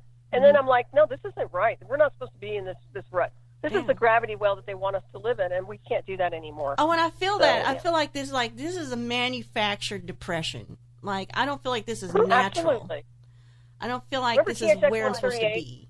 You ever see that movie, THX 1138? Yeah. He has. But George Lucas. Hey, where he's like, what's the matter? Take some medicine. It's like, I'm so tired of this. Like the HAL 9000 from hell. I'm done with it. I'm so over this delusional planet and the illusion of, I'm sorry, but I really am. Because once you know what's really out there, you just want more of it, And that's where I'm at. I had a taste of the interface, and, good or bad, I want more. I want to go home. And home is off planet to me. So that's me, really saying in consciousness the right thing. So yeah, that's, again, I keep talking about this book I just read, but the navigator on this ship talks about why humans are where they are, why they're on Earth, and the expectations for he said ape-like sapiens. He didn't really say humans, but he's like y'all aren't the only ones. Actually, they had what you could call an intergalactic contest to see which one would evolve the best and would be the hope for the future, and we lost. Oh gosh, but it reminds me of when they're the monoliths. When they're all like. The monolith, there were the chimpanzees and the monolith. That's how they are with their iPhones. That took me forever to understand what the heck that was, because I saw that when I was so freaking young, and I've seen it like, oh, I get it. The monolith is knowledge beyond what those chimps had. And that one chimp gets the spark and like, hey, I could pick this up and kill someone with it, and now everything's different. So now we evolved, so I'm like, now I get it. It's pure knowledge. Either that or it was an advanced iPhone for its time, and they're all angry because of things that are being said on Facebook. Or they didn't have the right charger. They just upgraded and they didn't have the right ones. Or it's telling you that it needs to do an update. I have so many freaking updates. It's not even funny. But, it took me so long to understand that. And then, I actually started researching Kubrick and, his films, particularly that one. I mean, 2001 is dense. The symbolism. It is so dense with symbolism and meaning. And you could argue The Shining is, too, that they're both of those films are saying the same thing. If you want to go that deep in that, And you interviewed Robert Sullivan IV, right? Huh? If I'm not mistaken. You've interviewed Robert Sullivan IV about that, right? No. No. Oh, you haven't? No. Have you interviewed Robert Sullivan IV? No, I don't. No, I don't think we have. Yeah. Well, I guess I'll have to put you in touch. Well, we don't have the street cred you do, because to reach out to these people. He's a regular. Oh, no, seriously, I'm going to send him over to you. He's wonderful, and he'll decode the movies, especially that one. So yeah, he has. I love that. I love it because we did a little bit on Hollywood symbolism, and mostly it was about 9/11. But I didn't know all that stuff was in Back to the Future. I'm like, holy crap. Yeah, if you talk to Robert Sullivan IV, he'll break that whole thing down with you, and it's very fascinating. Yeah, he's awesome. So just a heads up, I'll send him your way if you want to interview him and discuss it. That'd be a really good show. Yeah. Anytime we have guests, it's a better show because it's not just us talking about crap. Oh, I love listening to you two talk. To me, it's downtime. I get ready for my show just listening to you guys sometimes on Saturday, just because it's easy. You're you might think maybe, I don't know, it's not oil and water because you guys get along really well. You have a good chemistry even though you give each other a hard time. But it's so nice. That's the marriage. To me, it's a nice break from the weird. I can't stand people on the radio that are irritating, and you both are not irritating at all. We irritate each other. But you don't irritate us. Listening. Did you hear the one? It's a good conversation. Where it was the last 20 minutes of the show, so it was in the third hour, where he started giggling, and it made me laugh so hard I had to leave the room and change my pants. Funny. Yeah, she was. Oh, I missed out on that one. Is it uploaded? Yeah. I can send fact, you the direct. He's got a cut of it, but I can send you right to the time index so you can hear it all the way to the end of the show. Because I stay messed up. I leave and I come back, but I'm messed up when I come back. She was laughing at me because I was bleeding from my forehead. He was bleeding from his head, but he was talking so casual about cryptocurrency, you know? But, I'm trying to be professional on the mic. And it's not, nobody could see what I'm doing. No, but I could. See, I can't stop laughing about it. The thing about him bleeding from his forehead just tickles me. That's why it should be filmed. Do you think you guys should be on video or no? He's done, we'll do our banters, our first 30 minutes. He has filmed himself doing banter, but it's just him, because I don't wish to be seen or heard, actually. I know. I know you're like that. The invisible wife, but you're still there. So I'm still trying to get fired. We know you're there. Not just a voice in the wind. Well, I got suckered into this, and there's no way out. No, I saw value in. Never going to let you live that down. No, she's not. She doesn't see what I see, but you see what I see, and absolutely. Yeah, you're not going to sing that song, perfect. Are you? Both of you are perfect for the show. Now, you need each other. This show wouldn't exist without both of you and the chemistry. Seriously, it's perfect. So. Well, this time of year, need you, Surlana. Well, we'll see. It's been 14 years. 14 years as of the 30th of this month. Nice. Congratulations. It's actually been still alive. 16. Yes, still alive. Still, even despite bleeding profusely from my forehead. I paid $20 to talk to him. On a dare. Believe it or not. Yeah. I couldn't keep emailing him unless I paid $20. Oh, that's funny. To Yahoo Personals, which doesn't exist anymore. And we got married at the Star Trek Experience, which doesn't exist anymore. Mm-hmm. So that's interesting. So basically, history's been erased for you. Back to the photograph. That's what he says. We can't confirm anything you're saying, Surlana, so maybe this is another alternate reality. Yeah, he says that's the thing about me not posting photos of myself anywhere. He's like, it's like you're traveling backwards to the Matrix to erase evidence of your existence. I went, that's so cool. It's cool. You know what? Actually, like I said before, I think it's a nice thing that you don't do that. And had I known better, I wouldn't have put myself out there as much as I did. And I started with the testimony and everything. But now when I look back, I'm like, I can't Google the internet without finding a bunch of crap on me. I'm like, I really wish I had never done that. Sometimes I'm like, I need to hire somebody to clean up my the database completely and just pretend I'm just put all the nice little published author stuff there and get rid of this other crap. So there's way too much out there, and everybody runs with pictures and little blogs, and I'm like, what? So yeah, the less they know, the better, Surlana. Seriously. Yeah, because Lord knows Facebook knows way too much already. Pictures or no pictures. They're in trouble so much. And I would love to leave it, but I have some family members, some older family members, that is the only way I get to communicate with them. That's the only way they do it. Well, the show makes it hard to do that. And then having a show, you kind of tied to social media on every platform. At least the major. Right, just that's so why you I've been doing keep it. relevant, Yeah.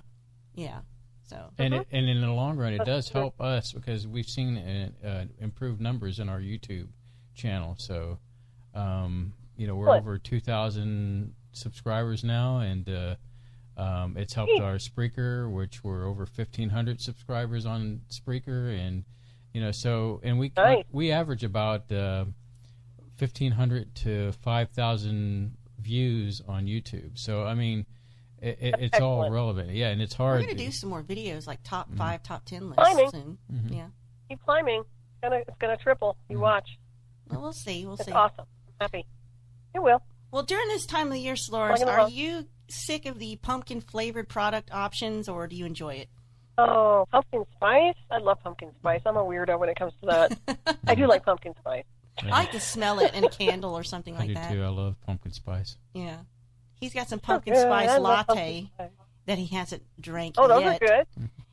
Yeah, he hasn't drank Those that are yet. really good. It's not your drink. No? Don't worry about it. Well, Walmart had these Starbucks lattes in bottles just sitting out on a shelf, and it's the pumpkin spice, peppermint mocha, white chocolate mocha, and salted caramel mocha.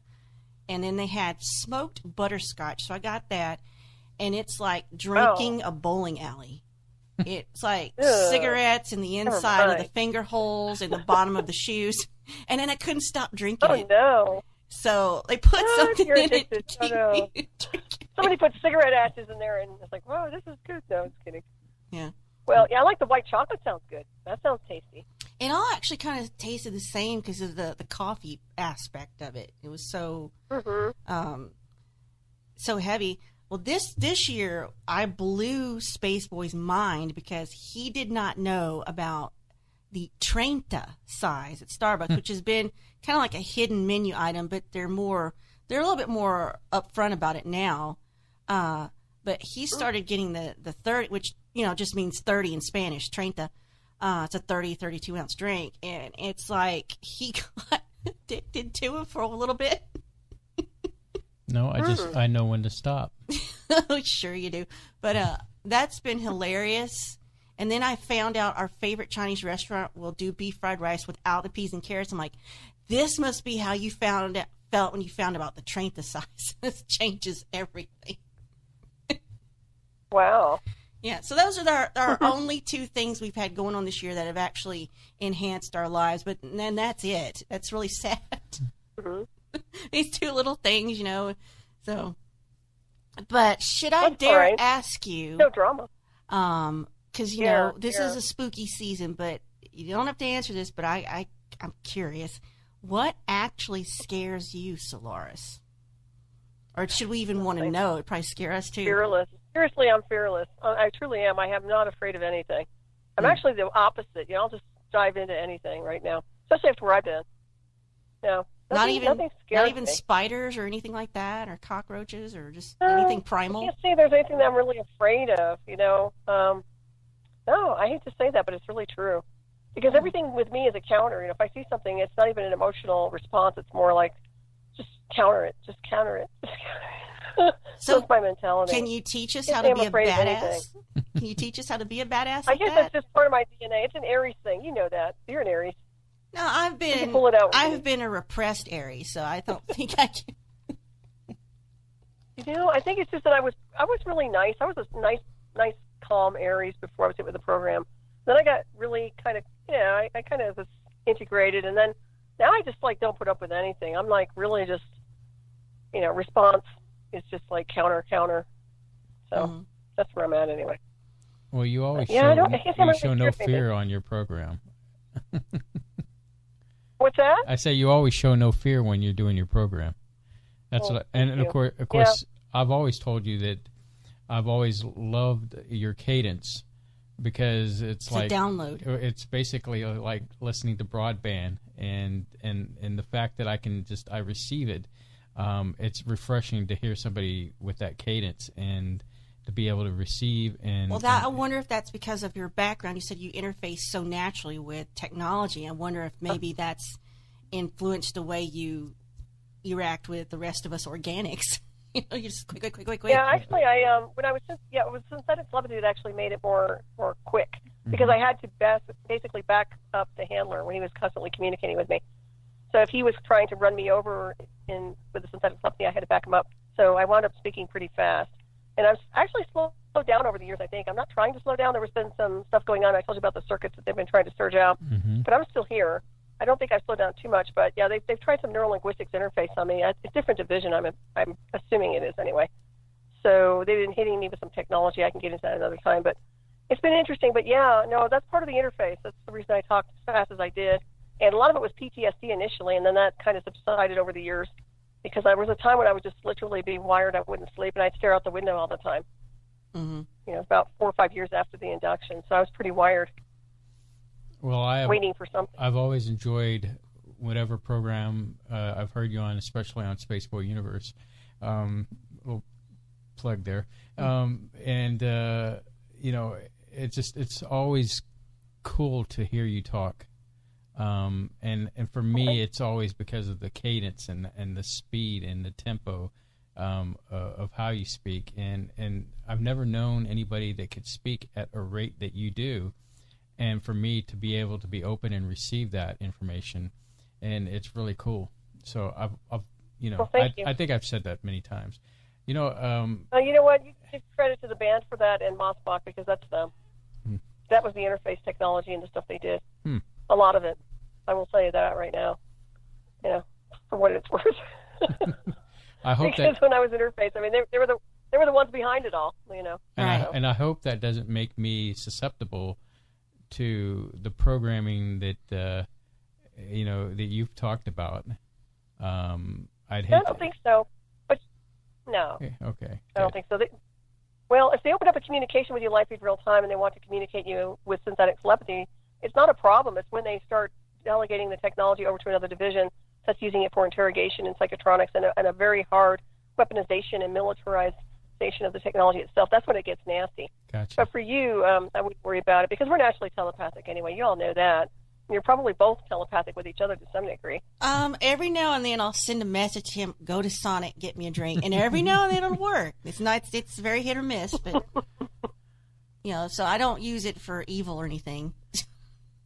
I mean, I actually like telepathy. I like synthetic telepathy, and I love the machines. It's really too bad that they're weaponizing it for their government warfare department. That's the problem we're running into. It really is. And other than that, it's really not a bad thing.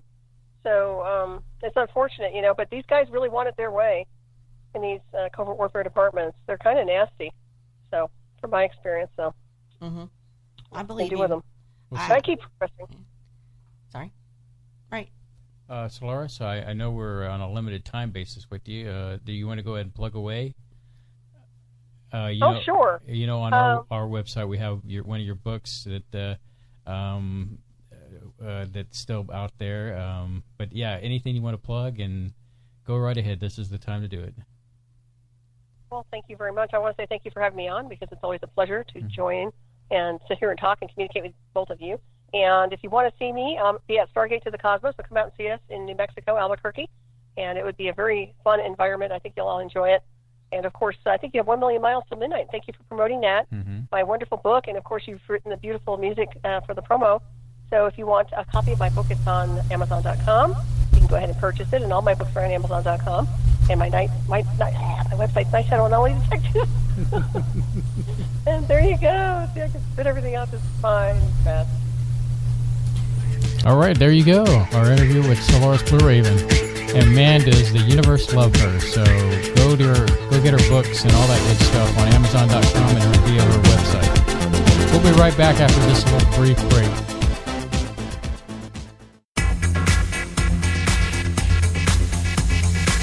You are listening to Spaceboy Universe on the SVU network. Explore the universe with Spaceboy and Surlana. The epic battle begins this Friday. Direct from ringside at Laser Death Melt Pit. Bot versus Bot in Galaxy's 2-ton weight championship, where your challenger, Good Bot, will face the reigning champion, Bad Bot. You're terminated. Reserve seating starting at $30. 2-drink minimum, where ladies don't get in free. This is an SBU production. You're listening to Spaceboy Universe.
Here are your hosts, Spaceboy and Surlana. All right, we're back. And we're live on the SBU. Yes. So, just checking, are you alive over there? Yeah, Surlana? I'm just waiting for... I mean, I thought I was bad getting distracted reading an article about this QAnon guy and disclosure and stuff. I think maybe that might make for an interesting show. You think so? Yeah. I don't know anything about it. Well, that's the wonderful thing is that we start from zero and we start to learn something. Okay. If you think it's viable, we could do that. Well, we can look into it. No promises. But let's see here. I'm reviewing some of the chat. It looks like Miss Michelle's been pretty active in chat. It was a pretty good show last week about prepping. Anytime we have a guest on and they do 90% of the talking, that's an awesome show. Aside from that, I think she provided some useful information that can be applied to everyone. And in case you missed that show, it is archived out there. And, definitely go to our YouTube channel and check it out. And Miss Michelle did a wonderful job. I think she thought we were joking initially about how the show will go quickly. Mm-hmm. And people just don't know once you get going. Yeah, once you get going and something to talk about, If you know your subject matter and you're passionate or dedicated to it, you'll find that you have more to say than you realize. And, of course, we break up the conversation in 30-minute increments. That also kind of forces you to stop and regroup and, I just wanted to make sure that Miss Michelle knew that we appreciated her and her wisdom that she brought to the universe, and it was a great interview. Yes, appreciate everybody. Mm-hmm. And then, of course, let's go back to the interview we just listened to with one Solaris. of our better Solaris interviews, because we actually had stuff I wanted to, talk to her. And, that interview was over 2 hours, maybe, was it? No, it was an hour. No, I mean, what you broadcasted was an hour, but we recorded... No, it was an hour of recording. Well, it seems like we talked to her for a long time. Well, we did talk to a little bit afterwards, after I ended the recording, and I was crying because I needed to go to the restroom. Well, something about her, I can just talk to her about anything for a long time. She's good people to talk to. Mm-hmm. And, the wonderful thing is she's always been positive with us, and... it's hard not to talk to people like that are positive. They're giving you compliments. Well, another person... That's your favorite kind of person. Another person that we have conversations with is Patrick Spohr. Mm-hmm. And bless his heart, he, is from Florida and got hit with Michael, the hurricane. Mm-hmm. And he's been sending emails to me on occasions and telling me how the area doesn't seem like it's going to be like it was before, and some of the difficulties he's had to deal with. I'm sorry, I got distracted by that motorcycle probably on the freeway not too far from us. But we wish him well. Our prayers go out to him, and he's all right. He's just there's a lot of utility outage problems. His internet's down. Yeah, he's had to go to places with Wi-Fi support and hotspots, and that sucks. I totally feel the pain there. Well, after what we've been through hurricane-wise, yeah, we've been through our own. I mean, whether it be the water almost flooding our house to evacuating the area and going to Dad's house out in Louisiana when he was up in Shreveport. Mm-hmm. And, that was quite an interesting time trying to get out of Texas. Mm-hmm. Or, we got out of Texas. Once we got to 10, we went the opposite direction of traffic because it seemed like all that traffic was going to Natchitoches. How did we get on this topic? Hurricane. Oh, hurricane. Yeah, Patrick Spohr. Yeah. So, I guess he's okay. Yeah, he is. He actually has 2 videos uploaded to his... his YouTube channel. Which is his name. Yeah, Patrick Spohr. Go check out his videos. Leave him a comment so he can say, exactly. Glad he's okay. And that you heard it here from the SBU. Mm-hmm. That, we'll get him on at some point once he gets things back rolling again. But, utilities... I know that was tough for us, when our utilities were out. What was it, Hurricane Ike? That's what I think it was. And Hurricane... It was both. Ike was out a while. Rita? No, Rita did not affect us. Do you not remember Harvey? No. When we left town, it was that double hurricane thing. How quickly you forget. But we weren't affected by Rita other than the problem of travel. It did not bother Houston. One, I'll give you a list of things. One, we left the house because there was no electricity, and you were not feeling well. That was Ike. And so we went all the way to Shreveport. But Rita was a part of all that mix too. Why it knocked out a lot of the electricity and stuff. Well, it turns out 5 years later, I found out what was going on. I was having extreme anxiety attacks. And it was not because of the hurricane. It had actually started a week before. It was probably because of me. Well, I'm not saying it's because of you, but I'm sure it didn't help. Anyway, the circumstances. I'm sure that didn't help either. But now I know what's going on when it's happening. I'm like, okay. I'm kind of like, okay, whatever, anxiety. Big deal, so. Anyway, this is October. And we'll talk about I got some spooky things we can talk about, but you and I don't really care about Halloween. From, like I said in the interview with Solaris, it's never been a part of my life growing up. I don't feel like I've missed anything out. If it is a part of yours, that's cool. I don't have a problem with it. It's just like, whatever. So the end of October is significant for us because October 30th is the day we met. The day we became engaged and the day we got married. And you planned the last two on purpose. I did not know. I learned something today about our relationship I did not know. Uh-oh. Apparently, we were pre-engaged, and I didn't know that was a thing. I said, I'm aware that we met, we dated, and got engaged. He's like, well, dating's like getting pre-engaged. I'm like, were you thinking that when we were dating? Well, the time is... pre-engaged makes sense to me in the sense that was before we got engaged. What else? So was that the week before we got engaged, or? So, Smarty Pants, what would you call that time period? Dating. Before we got married. I mean, before we got engaged. So we were dating, and then you asked me to marry you, and then once you asked a question and the question is answered positive, that's the engagement.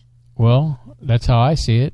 I mean, you're always... Well, what's this pre-engaged stuff? Whether it's like, who cares if it's season 3.257? Yeah, this is like, though, so that was the pilot season of our relationship, so it doesn't count, apparently. The thing is that, at least I, as your husband, I can recognize the time. Catalina in the chat.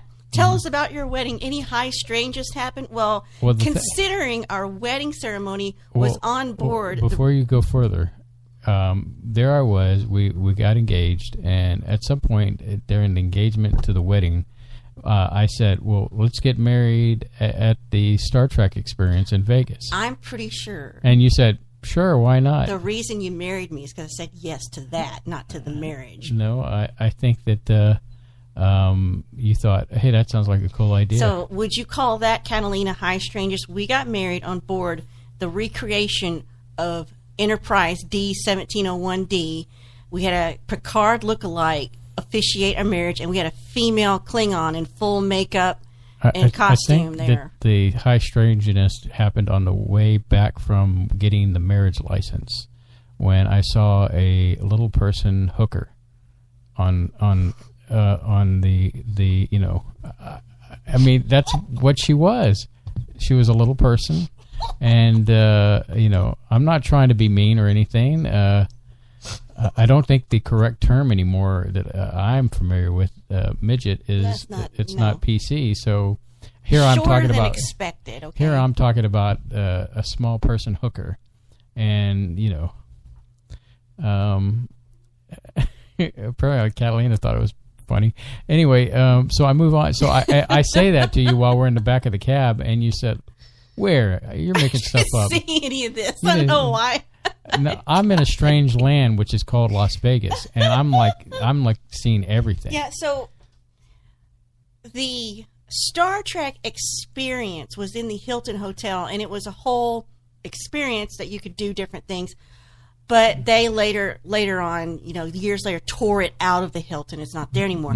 But we did the Borg experience. 4D experience. 4D. Yeah. And which was way ahead of its time, I think, and it was really good. I don't think poking you in the rear end is ahead of your time. No, I'm talking about the 4D part of it, the start that's coming at your I'm talking about the thing that they put in the seats to get you to simulate being assimilated. Well, if you want to call it that, do the aliens call that when they abduct you?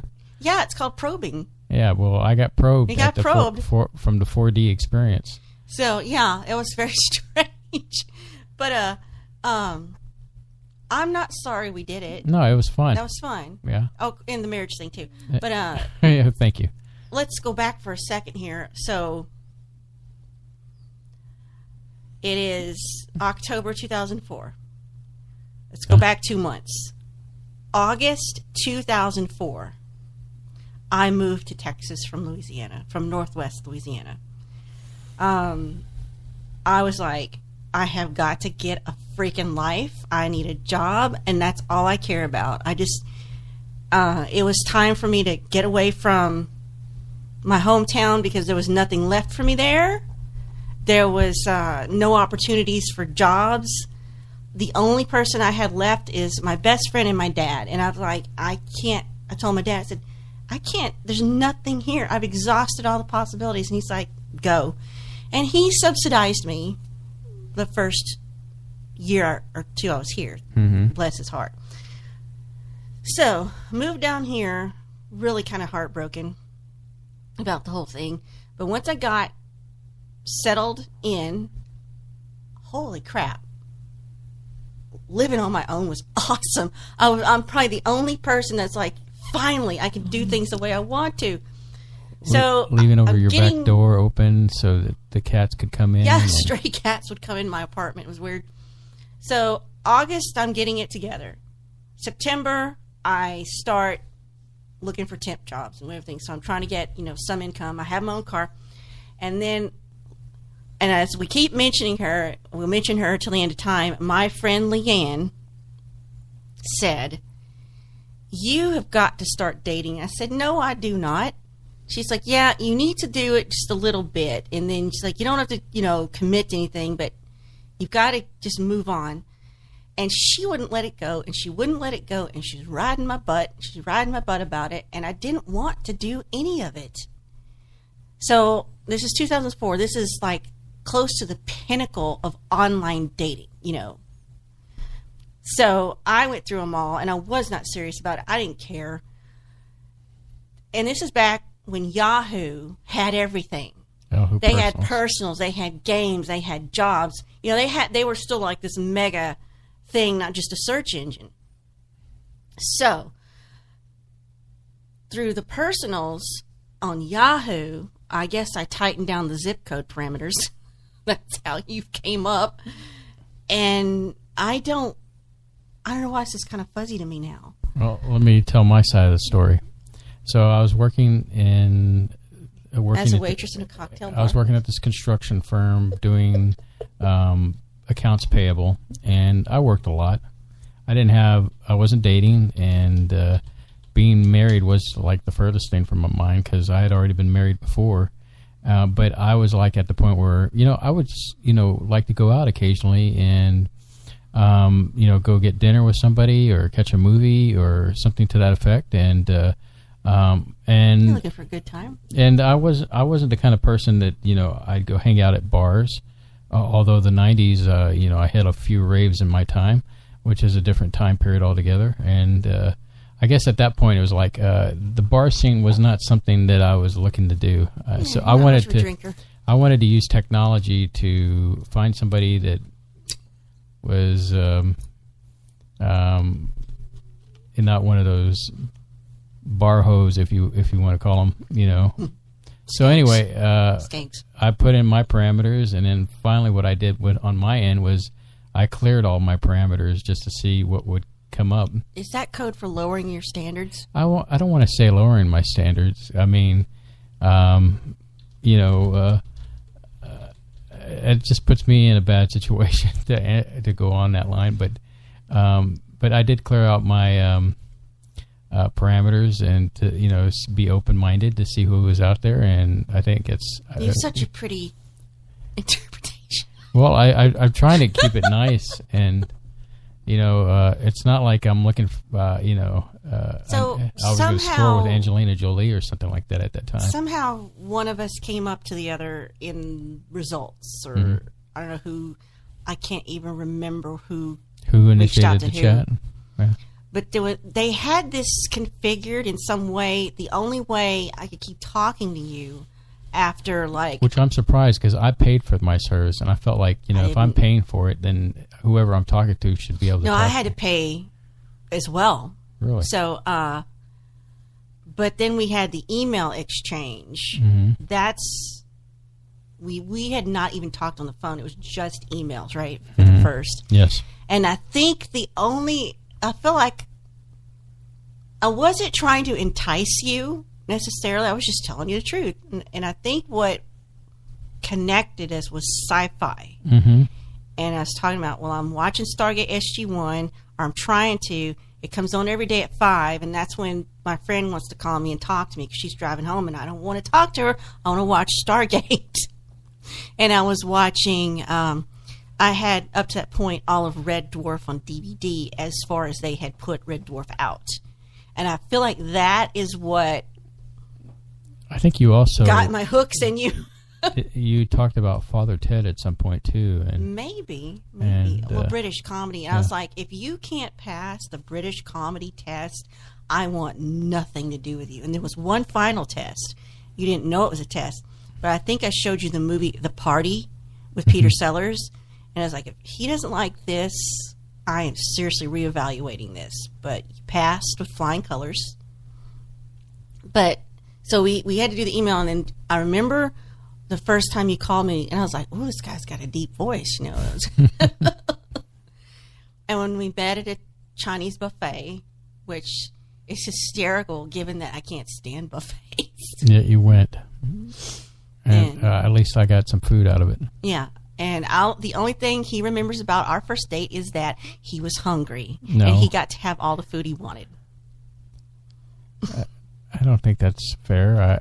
I remember the ride on the ferry down at Galveston. I told him, I said, "Don't try anything. I'm going to shoot you. I have my gun and it's loaded in this car." We put the car on the ferry, and why is that ferry there, by the way? To get back and forth. They didn't want to build a bridge. Maybe a bridge was not acceptable, and so is it still there? With the ferry? Yeah. Okay. Still doing it? It's a means of transportation. It's also a means to check your inspection sticker. I didn't know that. Well, if you're on that, they want to make sure your car is legal. Yeah, so I remember that, and I was, by the end of the day, I was so freaking proud of myself. I went on a date.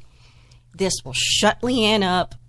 If I never saw you again, I'd have been fine. Well, lo and behold, you're like, "Can we meet at a Starbucks?" And I'm like, "Okay, this is the second meetup. I am going to lay it all out there." And I'm like, "I don't want kids, and I don't want this, and I don't want that. And if this is not on board, you're not on board, get out now." So you had your chance. So, and now here we are. So it sounds like you're saying, you had your chance, you're stuck with me now. You told me the only way out of this marriage is death, like a Klingon, death before dishonor. Well, it is, because you pretty much gave me the ultimatum about shooting my kneecaps. And so that's pretty much... I've offered you ways out. Yes, without kneecaps, but, those are so overrated anyway. You don't need them. I used to have pretty knees. You used to have such a pretty knee. But, let's see. So I can do math. So we met October 30th, 2004. Dated for a year? Yes. You asked me to marry you October 30th, 2005. Because during that 2004 period, I moved in the same apartment complex as you. Hubba hubba. And then 2006, we're like, let's go get married at the Star Trek Experience on October 30th, 2006. And we did. We got one of those, what do you call it, when you do a deal kind of thing. Yeah, where package deal, deal. airfare, hotel stay. Yeah, commuting. We got into a what was it? The van or some kind of bus kind of thing. That yeah. But here's the thing: nobody cares about this. But when we went to get married, we left Texas to go to Vegas. I had never in my entire life been on an airplane, and that was my first, and it was my last time. And I will never, in the rest of my life, get on another airplane ever again. Never happened. Never. Yeah, I'm not a big fan. I have been on rides before. But I was proud of me. I was so motivated to marry you at the specific place. I got over it for just a moment, married you, and I was like, screw this, let's get out of here. So, we did it. I don't know what's keeping us in the game still. I don't know if it's Spaceboy Universe or what. I try not to annoy you, but it just sort of happens organically. Unless you bleed from your forehead, and that entertains me. Your head healed nicely, by the way. I can't even tell where that boo-boo was. My dot? I'm looking right at it. I don't think... Maybe right there. My forehead real estate. Yeah. But anyway, so... That's our origin story. It's not probably the most exciting, but here's the thing I love about our backstory. Anytime someone tells you, yeah, we went and married on the beach and we had doves and blah, blah, blah. Anybody's marriage story, like, I had a bleeping Klingon at my marriage. Top that. And the pastor would look like Picard and his formals. And since we were the last wedding of the day. Yeah, we were like 6 p.m. wedding. Yeah, and they let us roam the bridge of the Enterprise. They let us run around the whole bridge and sit in the different chairs and pretend like we're Worf and we're Geordi and we're Deanna. So, yeah, that was priceless. I love the fact that he was saying that they put secret things into just like they did in the show. The text, and how we came back and answered, yeah, we know about that. Mm-hmm. I mean, because we were definitely, It's like, who do you think we are? Some chumps off the street? Yeah. What was cool was walking through the back set of the thing, and you could see where they make up the boards. I won us cab money. I won $123 from a slot machine, and that paid for our cab fare. I think. Oh, and didn't we walk through the Stardust? Yeah. We walked through the Stardust Hotel because they were just, months away from demolishing it. Yeah. They had pretty much kind of emptied out the thing. And but, yeah, that was kind of cool to walk through the Stardust. Mm-hmm. Yeah. So, anyway, that's what October means to us. It means wedding anniversary, all and this. Star Trek. It's Star Trek. Now, because we were married at the experience, of course, he and I watched a lot of Star Trek, or we have in the past. Mm-hmm. Quark's Bar was fun. He likes them all. I don't care for the original series. I'm not watching Discovery. I'm sorry, I just ain't. But we both agree that Star Trek Deep Space Nine is the best written of all of them. I'm not saying it's the best of the franchise. I'm saying as far as writing, it is so tight. It's so good when they're doing the Dominion War arc. So, for some reason, he and I have honed in on this one episode of Deep Space Nine, and it's called In the Pale Moonlight. Mm-hmm. And the gist of it is they're losing this war. Starfleet's losing this big war. War against the Dominion. Yeah, the shapeshifters.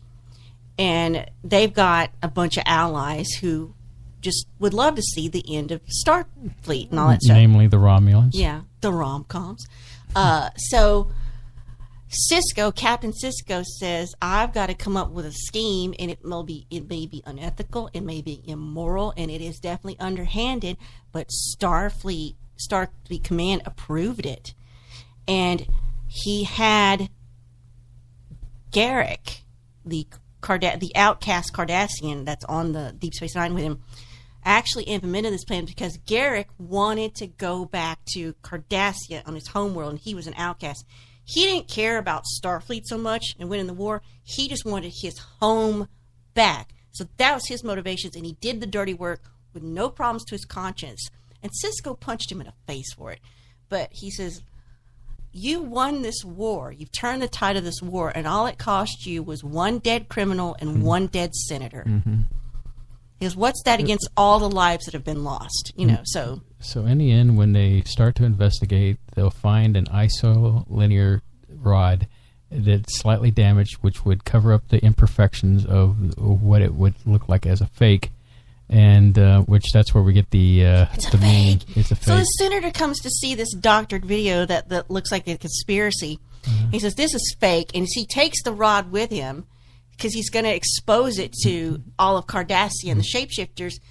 And lo and behold, his ship gets blown up. And he's like, well, now it looks like it's damaged in the ship. So you've put this idea out there that there's this conspiracy against the Allies or Axis, and so it turned the tide of the war, and it's just so well written. It is. There's all this moral ambiguity, and Cisco is so torn up about it, but he's like, I'd do it again if I had to. And it's just a beautiful piece of writing. So well written sci-fi writing. Yes. I imagine maybe tomorrow you and I are probably going to watch that, or we'll watch it Tuesday or Wednesday night. When is the 30th? Tuesday, or no, Monday. Tuesday is the 30th, so that's what we do for anniversary because budgets being what they are right now. But that's what October means to us. It's not necessarily Halloween, but I can talk about. I don't watch horror movies. I didn't grow up watching them because of the whole Christian thing. But even now, I have access to them.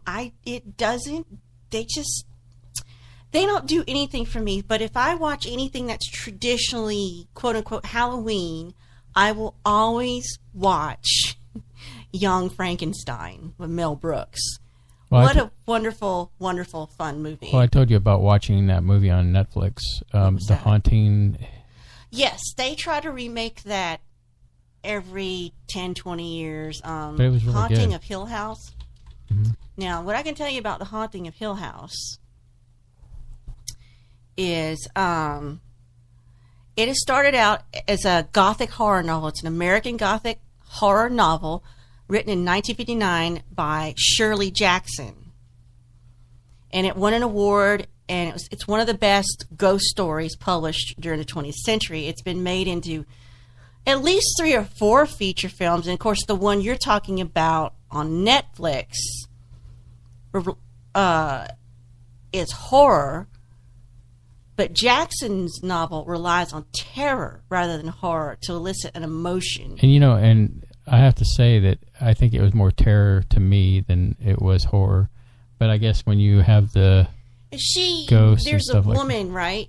That's like a main character, and she connects with the ghost children, and she kind of wants to be with them, or be their mother, or stay with them, or take care of them. I wonder if that was the mother of the bunch that came to the house.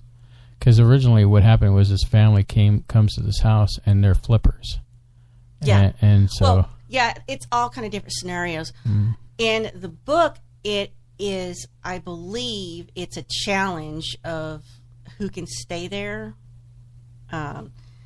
He invites, the owner wants to find scientific evidence of the supernatural at this house, so he rents it and invites guests because of their past experience with paranormal events. So he's kind of using them as guinea pigs in a way. So this is a little bit different than... Yeah, I was telling you, it varies very wildly. I've seen another adaptation that was like late 90s that had a lot more computer effects in it, and it was more disturbing, I guess, as far as the woman was really getting terrorized by the house. But in the book, the characters that are in the book are starting to possess Eleanor, who's the main character. So the shows that you're watching probably really take it to a different direction. It's like loosely based on this book. One thing, and I'm sorry, I'm gonna spoiler, sweetie, that I liked about this is that they had a character that kills herself, and then she's like this ghost, right? And so what's interesting is that when she was a kid, because the woman hung herself. And so she'd say, I've seen the woman with the broken neck. And this whole time, what was haunting the girl was her as an adult that had killed herself. Yeah, it's definitely. And the way, I thought that was fascinating because I never have seen any kind of thriller like that where it's kind of like a time travel aspect. Well, look for this. See if they do this. They did this in the other adaptation I saw. And this is in the book. Because this stuff is happening to this woman, the guy who invited him over says, it's not safe for you. You need to leave. So they force her to get in her car and leave. So she starts to drive off. She doesn't want to go. So she just runs it right into an oak tree and kills herself. That way she's tied to that house forever. She does it on purpose. No, I don't think that was in this updated version. Okay, well, that was in a version that I saw. There was a TV series, not to be confused with The House on Haunted Hill, which is a Vincent Price thing. Yes. Different story. So it's had a couple of adaptations. So I actually read the book because I actually had an English course on American Gothic literature. This was the first book I read in that course. And guess where I went from? I think I read one or two more, and then I jumped from this straight into H.P. Lovecraft. And you want to talk about a mind bleep? Oh my gosh, H.P. Lovecraft. Mm-hmm. Which I had never heard of before this course I took. So I don't know if you really watch horror movies. I don't know if I've seen you really watch one. I'm sure you just watched that one, but do you even have a favorite? Favorite horror movies? Well, grew up in the 80s, so you had all these slasher movies and stuff. And we could discuss that when we come back. So here we go. I didn't see the time. Hey, we're time travelers trying to keep it on time. We'll be right back after this.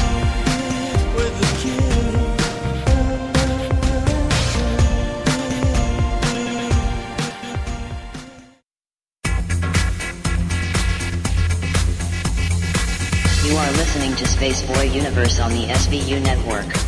Explore the universe with Spaceboy and Surlana.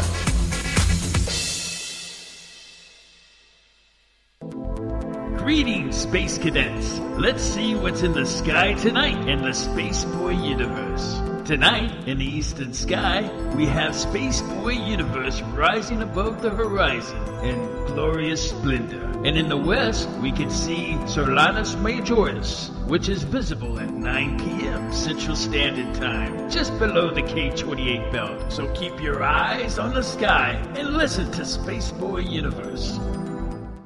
I'm Solaris Blue Raven, and I'm listening to Spaceboy Universe.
You are listening to Spaceboy Universe.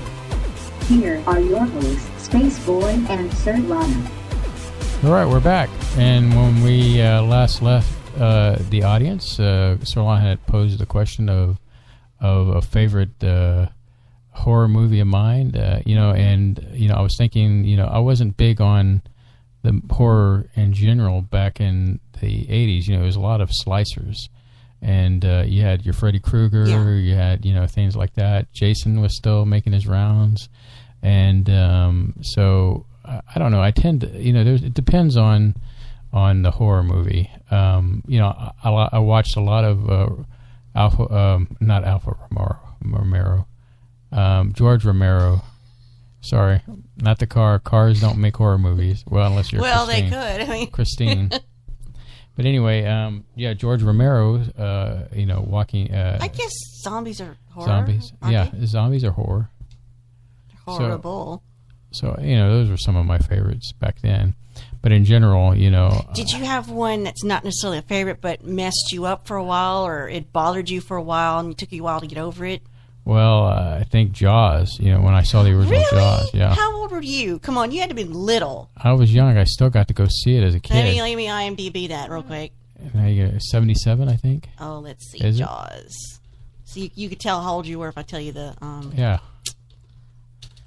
I cannot type worth crap. 1975. 75, so I was around 5, 6 years old. Well, yeah, that makes sense. For me, on that same level, it was Alfred Hitchcock's The Birds, because I was really young when I saw it. And then, of course, Kingdom of the Spiders. It was Kingdom of the Spiders. With William Shatner was in that, and that's hysterical. Oh, I'm glad you're just all fun and games of all that stuff. How old were you when you watched that? I remember it was at a drive-in. Really? Let's see. Kingdom of the... What is wrong with me? 1977. 7. Plausible. A 7-year-old today would not be afraid of that movie, would you think? Depending on if they have arachnophobia. Well, yeah. Well, here's a list of the best horror movies that are on Netflix right now. Mm-hmm. Let's see what we know. Here's a movie called Hush. I've not heard of this. There's another one called Apostle. Not heard of that. Gerald's Game. I guess it's based on Stephen King, maybe. I think I've heard that one. The Ritual. Not heard of that. Something called 1922. Another adaptation of Stephen King. Here's another called Ravenous. Yeah, I've heard of that one. Oh, here's something I've heard of. The Shining. Yes, I agree. And I agree the first Hellraiser is fairly disturbing. The rest of them are stupid. The Cube. Or just Cube. That one's interesting. I like that one. That's a kind of a psychological more than, Interview with a Vampire, which I think is stupid. The Sixth Sense, which makes me angry because, why didn't I see that coming? Seven with Brad Pitt and Morgan Freeman. That's really disturbing. That's not scary so much as it is disturbing. It's one of those I call Twilight Zone endings, just like when we saw what's in the box. Didn't we see the skeleton key? Yeah, something called The Witch. A movie called It Follows. Mm-hmm. The Conjuring. The Invitation. Now, this I've heard about. Creep and Creep 2. Mm-hmm. I don't know that this was something that had a wide release. I think it's an independent film. Its slow-moving, obscure tone makes for overall unsettling viewing experience. It's got a homemade aesthetic to it, so I guess maybe that makes it more upsetting. Here's something called Train to Busan. That was good. You seen that? Zombie? Yeah. Oculus. The Wailing. So those are the ones that are on Netflix they say are good for scaring you. Well, I wouldn't say the one about the train. Hellraiser was really upsetting back in the day. Based on your reaction of your face when you say that, I don't like movies like that. Like when they remade, for example, Chainsaw Massacre, or when they did Jason Update, or I don't. Not talking just the first movie. This is the original Hellraiser movie, Right, and that's which is some kind of weird BDSM hell fantasy. I don't know about that. Yeah. But the rest of them, didn't they seem goofy? I don't know if you were catching any other Hellraisers. Just seemed like they were like. What's the thing Warwick Davis did? The Leprechaun, like the Leprechaun derivatives. It just, well, although he was happy to do them, like Leprechaun Paycheck. back in the hood, just no. Hellraiser in space, no, don't do that. Stupid. But now, as I told you, I've never been into creepy, spooky things. However, somehow got involved earlier in the year, late last year, into something called creepypasta. So you're going to go, what the heck is a creepypasta? So creepypastas, and I don't know why they're called that, are horror-related legends, or sometimes they're just images that get shared that have been copied and pasted all over the internet.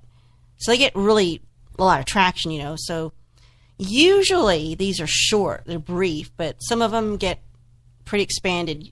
So get on YouTube, type in creepypasta, one word, and look at all the freaking channels that are dedicated to people reading stories.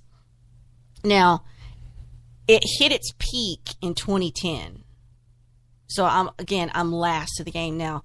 Some creepypastas you have probably heard of, you didn't know what part of this world is the Slender Man, and which supposedly caused the 2014 stabbing.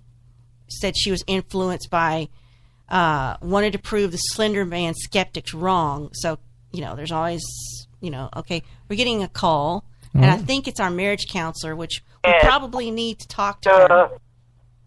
Hello, Bev. Well, you there? Did you just disconnect Bev? No, I ain't touched nothing. Oh, she disconnected herself. All right. Well, Bev, call back in. We'll give her another chance. But I started falling asleep listening to creepypasta YouTube stories, and it was starting to give me weird dreams, so I had to quit. But there's something about them very compelling. It depends on who's reading them, their tone of voice, and how they're reading them.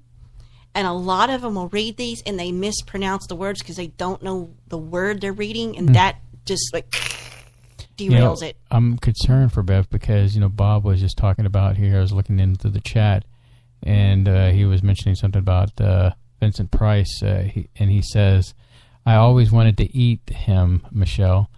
He was my favorite actor in mystery horror. I think he meant meat. Maybe he left off the M for M-E-E-T. I do see that it came back and he did say meat, M-E-E-T. But still, and then he goes on to another post. Maybe I remember the dishwasher cookbook. Maybe he wanted to eat him with some fava beans. Here we go. Here we go. Try it again. Yeah. Bev? Yes. Okay, good. I'm glad to see that Bob didn't eat you. Didn't eat me. Yeah, I guess you're not following the chat. Yeah, don't even go there, Bev. Don't worry about it. Keep two eyes on Bob. What's going on tonight, Bev? I said keep two eyes on Bob. That's hard to do, though. What's going on? Nothing. Just hanging out with you guys, of course. Well, we appreciate that. My favorite thing to do on Saturdays. Well, hopefully we'll have another day of the week where you can hang out with Spaceboy on YouTube. Oh, cool. So my favorite. What's the temperature going on up there? Oh, chilly. Probably what, Bob, in the 30s here? Oh my God! It was 83 today. Oh, Bob says, well, give me a minute. I'll give him a minute with my fist. Oh. Well, no, I won't waste my... What is it, honey? 43. That's still cold. Stop with your 43 degrees. It's 68 barely here. It's like room temperature outside. Yeah, I'm being abused here always. Always. Yeah, right. I hear you. It's going to be... My favorite all-time horror movies are from way back. Mm-hmm. Like Boris Karloff era. Universal Collection. My what? The Universal Collection. Oh, yeah. That includes Karloff, Bela Lugosi, Montaigne Jr. Well, those are just the classics. Vincent Price. The early classics. Yes. Well, we grew up on them, though. That was our Halloween. Yeah, that was our era. We're old people. We're getting there. Oh. I'm probably 30 years older than you. How old are you? I'm old enough to be your oldest son. Probably. I'm 60. I'll be 40. I guess 49 this year. Next month. Ooh. You're about 12 years younger than my daughter. Yeah, you could be my oldest son. Hey, I've been adopted. Somebody needs to adopt you. Somebody does. What? No. Wait a minute. Of course, we're it's old your enough to problem be now. Bye. We're old enough to be Solana's mommy and daddy, too. No, I'm good. Support check. I'm sorry. Ouch, Elliot. My cat is wanting our cat's wanting attention. That's you my boy. Don't give it to him right away. He'll get his claws and poke you with his claws. No, it's 30th somewhere was a parody on. It's 5 o'clock somewhere when. I knew what you meant, Bob. I just didn't have a comeback for you. Uh-oh, Bob, she's treating... Okay, I was just making sure SB knew. She's treating you like she treats it'll me. Be 32 years. I'll rub it in, Bev. Shut up. In December 5th, we'll be married 32 years. I'm waiting to see if he lasts 32 years. Oh, thank you. Oh! I might blow a hip out or something. It's a valid concern. Lot. Trust me, it takes a lot. A lot of give and take, but it happens. A lot of give and take. The hardest part is not going to bed angry. That's the hardest part. That's right. And of course, I use my cane to keep him in line too, so that helps. Oh, that's see, what the Lord thing gave is, me a thick skull. The thing is, he has the cane, not me, because he needs it. He's got one in his hand right now. I'm not kidding. Oh. She used to do it in her sleep when we were younger. Hey, I was dreaming, okay? What, dreaming of the next husband? No. Probably. Well, I dreamt that... Probably back then it was probably Antonio Banderas. Yeah, right. I dreamt that he left me at Myers, and I had to call my dad to come pick me up. It might have been the waterbed. I don't know. That's funny, because when I dream... my husband is rarely in my dreams, and I am not in my dreams much either, as me. Oh, wow. Yeah, mine is, I'm me, but I'm a lot younger, and I'm totally somewhere else.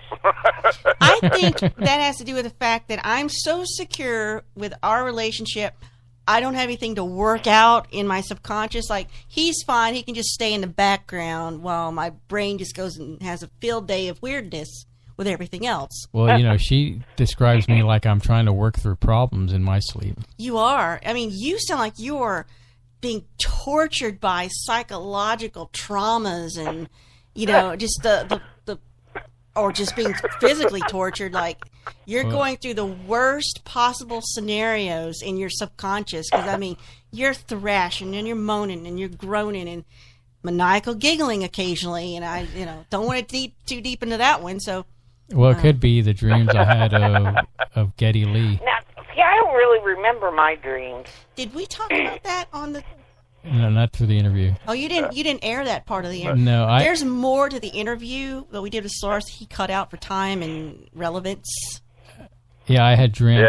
I dreamt that the Solaris Blue Raven was in my dream. This was all tasteful. Oh. Hold on, don't get any bad thoughts. And in the dream, she was with this guy, and I described the guy, and she said, "What, you know what Geddy Lee looks like?" Tell him who that is. And that's the front man for Rush. Oh yeah. And I know. And so it was like freaky because I had never tried to look up, who he is or what it looks like. I mean, I know who he is, being a musician. His nose you could use as a ski slope. Famous one is Mackenzie Brothers, the Great White North. Yeah. But what was funny is that when we were talking to her during the interview, I looked up the picture and said, "Yep, that looks exactly like him, and the guy in my dream." It's pretty freaky. Yeah. Wow. It's really freaky. And see, nothing like that happens to me because I don't think I'm interesting enough. I have dreams like that all the time. I mean, mine I'm always flying or something. It's like I was a vampire and I fly around and didn't bite nobody, but I could fly around. And, Well, you know how they say that when you're dreaming and you're falling and you hit bottom, you'll die. No, that's not true. Do you know that for a fact, Serlana? My dad hit bottom several times. I and he have lived died to be 76. so many times in my dreams. I've hit bottom. I've been shot. Nope. Yeah, Serlana. Yeah, I had one dream of my family. We were there, and guy put a shotgun to my belly, and I could feel the shot. Mm-hmm. And I could feel myself dying, but... Oh, my God. And I survived, but I remember reaching out. They killed the family. So I reached out to my brother. Bless you, dear. Oh, thank you, honey. But I remember reaching out for my brother, and that's the last thing. But I woke up, no problem. Wow, when was this, hon? Years ago. I was going to say, you never told me about it. Yeah, I did. I don't know where that myth came from. If you die in your sleep, you die for real. Because I think they just said that for a movie, and then somebody just probably co-opted it. I was going to say that Serlana's hit rock bottom a few times after finishing off a bottle of Bailey's. How many bottles of Bailey's I have per year? Maybe 2? You're missing the point of the joke. Can I have some alcohol next week? I guess, are we on the air? No. Bailey's is good. No, I Tuesday think what we're not on the air. The medical part is they're thinking the shock of hitting the bomb is going to kill a person, could kill a person. Nah. I think your body has more protective things to take care of you while you're unconscious than they're telling us or than we realize. I think like sleep paralysis. What keeps you from peeing the bed, and I think your body takes good care of you when exactly. Well, the ridicule of waking up and your siblings making fun of you prevents you from peeing in the bed. Yeah. Yep. Well, at least I got protection now, so. All right. You what? Don't worry about it. And oh, no problem. Okay. And happy early anniversary. Yeah. Thank you, Bob. Yes. At least you got to it before Bev did. So we've only been married. Well, I was getting ready to, but he opened his big mouth first. It's a lot bigger and a lot deeper. I am not going there. I'm still confused. Nice. 1, 2, 3, 4, 5, 6, 7, 8, my favorite 9, song 10. to sing is Life Turned Her That Way, so... So we've only been hon? married 12 years. Happy anniversary. No, I ain't gonna do it tonight. We've I'm only not been ready. married 12 years. Well, that's not even an achievement, is it? It is an achievement. No, it's not either. I think you're probably the longest person I've been around for a length of time. Diagram that sentence, I dare you. Uh-oh. Don't do it, man. Don't do it. So officially 12 years, but unofficially 14. Okay, so I'm counting all 14. I know, legally. So next year it would be 15, wouldn't it? We've been together. Yeah, we've known each other. Yes. Okay. And you still haven't run off. Yeah, Bev and I didn't know that long. No, we met in June of 1986 and were married in December of 1986. Well, we had to save up to get to the Star Trek experience because we knew how we wanted to do it. We got married. I wish I'd done that. Yeah. We got married by the mayor. Oh, cool. That's what I liked about our marriage is we didn't involve any other people, and I think that was perfect. Kept it Intimate. simple. You was your second marriage. You probably didn't give a crap. Me, it was like, I don't feel the need for anybody else to be here. Yeah, same here, my second. Because my first You were over all that, marriage was in front of the Justice of the Peace. Oh, so you never had like a big ceremony? I mean, well, some family members showed up. Stacy. Oh. Yeah. But I liked the way we did it. I really liked the way we did it. Well, I'm glad you liked it. My first I got married at my brother's house, so, yeah. Oh, Tim's? Yeah. He lived in an old schoolhouse. Well, see, we were going to have a nice ceremony, but there were some family issues, so we said, the heck with it. To be honest, the day we were supposed to get married, I thought she canceled it, and she goes, "You ready?" I go, "Huh? Get married? What? I think you canceled it." "No." "Well, okay." So I wore a sweater and slacks, and he wore what? My usual blue jeans and a shirt. Yep. Yeah, we didn't get too dressed up. I wore a nice top, black slacks, like kind of like that, and then he just wore like a sport coat and some nice pants. A nice button-up shirt. Oh, cool. Yeah, nothing big deal. Cool. Yeah, I always wanted to go out and check that place out, but I just never had the cash to go, and it's like, dang. Then I finally closed it. No! We had a good time. What place, honey? Star Trek Experience. Oh. Las Vegas. Okay. I figured that place would go on forever. No. Yeah. Well, yeah, because, I mean, you know, all the movies and series and, gosh.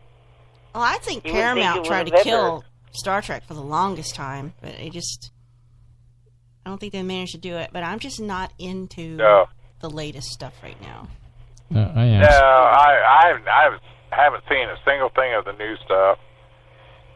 I haven't either. No, I like some of the web stuff, but yeah, it's new stuff. I don't know. It just didn't feel like paying the extra money to go see it. Mm-hmm. Well, you're not alone. Maybe it would have been better off to done it on network TV instead of, hey, we're going to make you pay for it. You know what I'm saying? Well, that's not unusual for us. We pay for every single thing we watch, even YouTube. We don't have cable. We don't have a cable box. It's all just internet based. And if we want to see something that's out, we have to pay per episode, which is fine with us. It means we only pay for things we really want to see. And and she makes it sound like it's such a chore, but the reality is that we mostly me, so that we're in tune with pop culture and able to convey that in our conversations here on the mic. So. Yeah, I try to keep up on stuff, but yeah, we still got cable. I went back to cable, but mainly for the internet. But that and the dish. Every time it would rain, that you'd lose the signal. You'd be amazed. Or snow, or where in even here in probably Houston, the areas where you cannot get cable TV because they won't service that area. Mm-hmm. That's still pretty shocking. Oh, wow. Yeah. Yeah, it is. Comcast is a monopoly here. Yeah. Yeah, we're Spectrum up here. Yeah. Well, it used to be Time Warner Cable, but Right. they changed it. And actually, I think it's for the better. Yeah. I mean, we're up to 100 megabytes per second, and that's on the minimum package. Mm-hmm. Yeah. So, And it's the internet speed is astronomical. and they're going higher, so it's going totally optic. Mm-hmm. Yeah. We think they may That's be pretty laying cool. fiber optic around They here. are laying fiber optic. We recently they? upgraded our internet to the 150 plan, which is 150 download megabytes per second and a little bit north of 20 megabytes per second upload, which is important for us to be able to stream. Yeah, I'm trying to think what my upload is. I can't remember, but it's right around there, a little bit higher. But yeah, but yeah, we had like a landline, and they advertised one thing. By the time we got here, we were getting maybe 5. You know, it was ridiculous. Yeah. But now, see, the cable and internet and phone is all on one. But I wish I could connect everything off, but well, we'd like to go back. We did for a while. We'd like to go back to well water. Oh, that's going to happen. Yeah. So his grandma was on well water for years, and what is it? They made her go to city water? No, well, kind of, sort of. I can't remember what happened, but I do still have the cistern. No, I have a well pump, and that's what I use to water the garden and stuff when I need it. Mm-hmm. So I'm thinking about just cutting off city water and pumping the whole house to the well again. It'll save us about $50-$60 a month. Mm-hmm. And I really want to check into switching over to solar. Yeah, that's expensive right now, honey. Well, that one $500 phone or utility bill kind of bit me in the tail. Well, that was because we had to run the AC so much. All right, guys. Anyhow, We're at the bottom of the hour. Okay. Oh, well, you guys have it going, and sorry to get off on our shit, but stop. Sorry. Sorry. He said a wordy dirt. Uh-oh. Well, we can edit it and post. But you guys enjoy your anniversary, and yes. We'll be thinking of you on the 30th. Oh, awesome. Thank you. Thank you. And we love you. We love you, too. Bye. Bye. Now that I'm adopted. Bye-bye. Bye-bye. All right. So, as I said, we're at the bottom of the hour, Solana. It goes quick around here. Mm-hmm.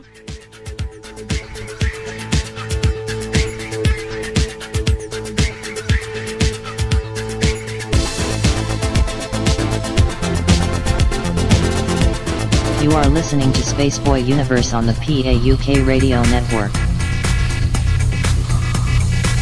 You are listening to Spaceboy Universe on the SVU Network. Explore the universe with Spaceboy and Surlana.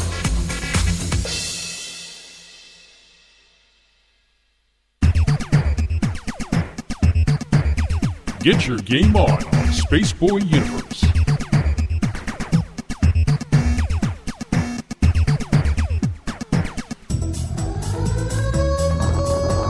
Level up with Spaceboy Universe. No quarters, no problems. Play it at Spaceboy Universe.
listening to Spaceboy Universe.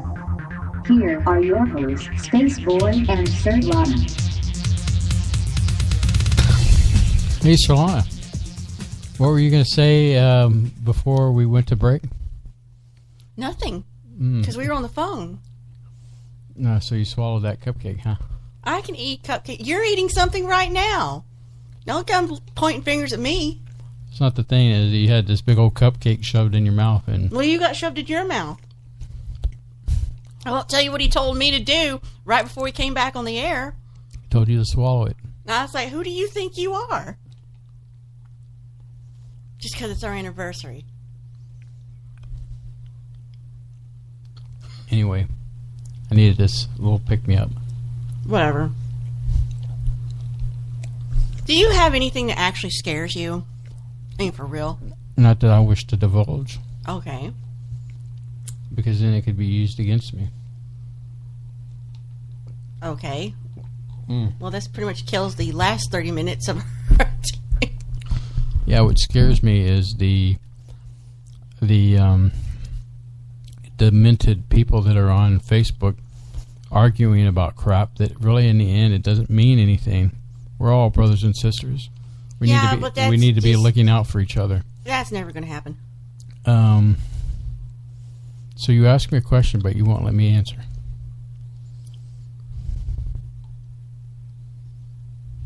Whatever.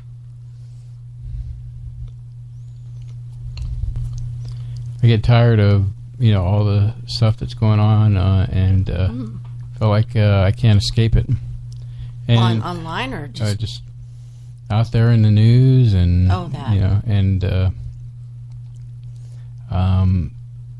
the lack of common sense with people. I really cannot stand the media right now, for the simple fact that everyone's a commentator. There's no real journalist out there. Yeah, I don't know if that's a product of the times because we have social media and everybody can say whatever they want whenever they want, or when did everyone's opinion become valid? I mean, does it seem like that shouldn't be a thing? The age of Facebook and Twitter. You're entitled to have opinion. It doesn't make you correct or incorrect. It doesn't make you an authority. It doesn't make you intelligent. It just means you have an opinion or a feeling. And again, I'm going to get this cross-stitch somewhere. Just because you can doesn't mean you should. And oh boy, there's stuff I could tell you, but I can't tell you because it wouldn't be professional. I'm just tired of everybody thinking they're experts at whatever, and how they treat other people because they think they're experts. I think this all goes back to when my mom was having a hard time, and it goes into when she was getting on the internet and her chat groups, and why I'm protective of the Space Cadets in our chat, and why I'm very anti-bullying in the chat room. And I just think it gets to me. It wears me down. Our cat muffin agrees with you. And when I say wear me down, I'm not saying wearing down as far as protecting the Space Cadets. I think it's the idiots out there in the world who they're so quick to cock off and I know maybe you're phrasing here. They're so quickly to smack off and say stuff before they. In other words, they do before they think. Okay. I'm just letting you make sure you have your. I get tired of it. You can rescue me at any time. Well, I don't know how we got into this part of. I don't want to take away from the seriousness or the. Well, your validation of your feelings, but I was ready to do some. Go right ahead. I mean, because we've got other stuff that we need to do housekeeping. Well, we've been talking about Trek because it's that time of the year for you and me, right? Mm-hmm. Somebody says we're living in a Star Trek renaissance. I don't know if that's true because you've got Discovery and blah, blah, blah. I have not heard this one. Maybe you have and you didn't tell me. There is an upcoming animated comedy called Star Trek Lower Decks. Mm-hmm. It's going to focus on people who put the yellow cartridge in the food replicator so a banana can come out the other end. Focused on the support crew on a less important starship. Won't be solving intergalactic crises. That has potential. Executive producer Alex Kurtzman said of McMahon, and this is a showrunner, Mike McMahon, who worked as a writer on Rick and Morty. So that has got to be something to look forward to. Has a cat named Riker, and his son's name is Sagan. He's committed, he's funny, he's brilliant. He knows every inch of Trek by episode. That's his secret sauce, it says. He writes with pure, joyful heart of a true fan. So, well, we'll see. Where will this be? Once it goes into the writer's room and Les Moonbutt gets involved in some way, because, you know, Les knows less about Star Trek than you could imagine. But I'm trying to think, is this like going to air on CBS Online, or? It's going to be a part of the CBS Access thing. Okay, this is what they're doing. They're building content, and a part of that content is they're thinking that we'll put all this Star Trek out there, and they're taking the if you build it, they will come. Okay. Well, I would actually be interested in seeing this. So, we have access to this? We have CBS access, okay, yes. Because, you're a little obsessed like that. But I would be looking forward to that. And, you know, I'm not really on board with new Trek, although there is, I don't know if it's come out of rumor or if it's fact about the new Picard series. Mm-hmm. That's coming down the pipe.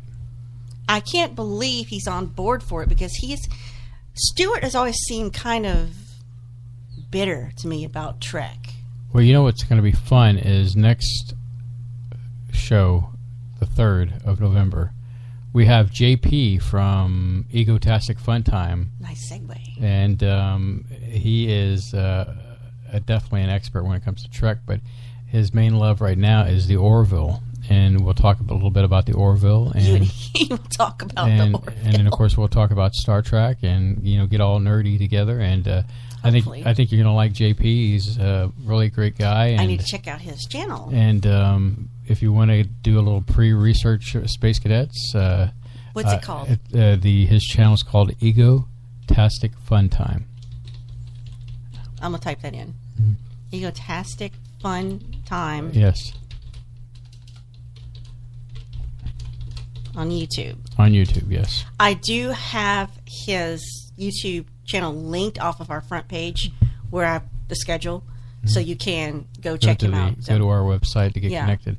So that's going to be fun. Anytime we talk to a fellow nerd, it's always good times. And he's pretty funny, and you should check out. I saw one of his recent postings, and he was definitely making fun of Les and the game. Invading the writer's room about dealing with Star Trek STD. I hear they call it Star Trek Disco to avoid unfortunate naming. Yeah, that unfortunate acronym STD. But so that's kind of cool. You know, we're still kind of talking about spooky stuff, still kind of Halloweenish themed. Mm-hmm. Well, let me give a plug right now for my dear husband here, who is going to have one of his songs featured in the end credits, I believe, in a locally independent horror film that was shot somewhere in Texas. And he's already credited on Internet Movie Database, imdb.com. Mm-hmm. And his song, Dash Level, mm-hmm. is going to be, I guess, the end credit music, and it's supposed to be all creepy and disturbing. And you can go listen to that right now for free and download for free if you wish to on spaceboymusic.com. I'm looking forward to hearing my music in a theater capacity sense, and that should be pretty fun. Now, something that I'm still working on is sweepers for the Outer Rim group for Jim and Jody Bray. Mm-hmm. And, I've written a lot of music for this upcoming... Bless you. I caught what... excited, didn't you? Caught what Bev had. But yeah, I'm still working on that. And so that's two things. You had to go create your Internet Movie Database profile because now you're getting independent film credits with your music. The Sweepers thing should be out this December. And that's still ongoing, right? You're still working with music on that. It's going well. Yeah. Good. Everybody's happy. So the premiere of this film is next month, December, here at a local movie theater. Oh, you're talking about the Cabin. Amanda Diane. Amanda Diane's The Cabin. I hope we go there, and I hope it's not a thing where you got cut. I can't imagine. But still, it'll be something to do. And I think the only problem is I think it's all the way over there in Cinco Ranch. I need to pull up that address. Why is it all the way over there? I don't know. Maybe because on a school night, Maybe Miss Diane lives out that way. Maybe. That's just... Cinco Ranch fascinates me because it's not... It doesn't look like it's done. It's not fully developed. You wouldn't think there's parts of Texas that are undeveloped. But I'll be dang. There's a lot of free ranging out there. I couldn't believe it. But yeah, so that's good. So we've got that coming up. We've got the guest next week. Beyond that, I don't know, although you said you had a topic idea earlier, so we might explore that. If not, I do have a list of history topics I would like to look in deeper at. And I've got 3 of them, and I would probably want to spread them out so they're not on top of each other because they're kind of like heavy subjects. But in other words, what Surlana is saying is just stay tuned, and we'll update you as the shows come down the pipe.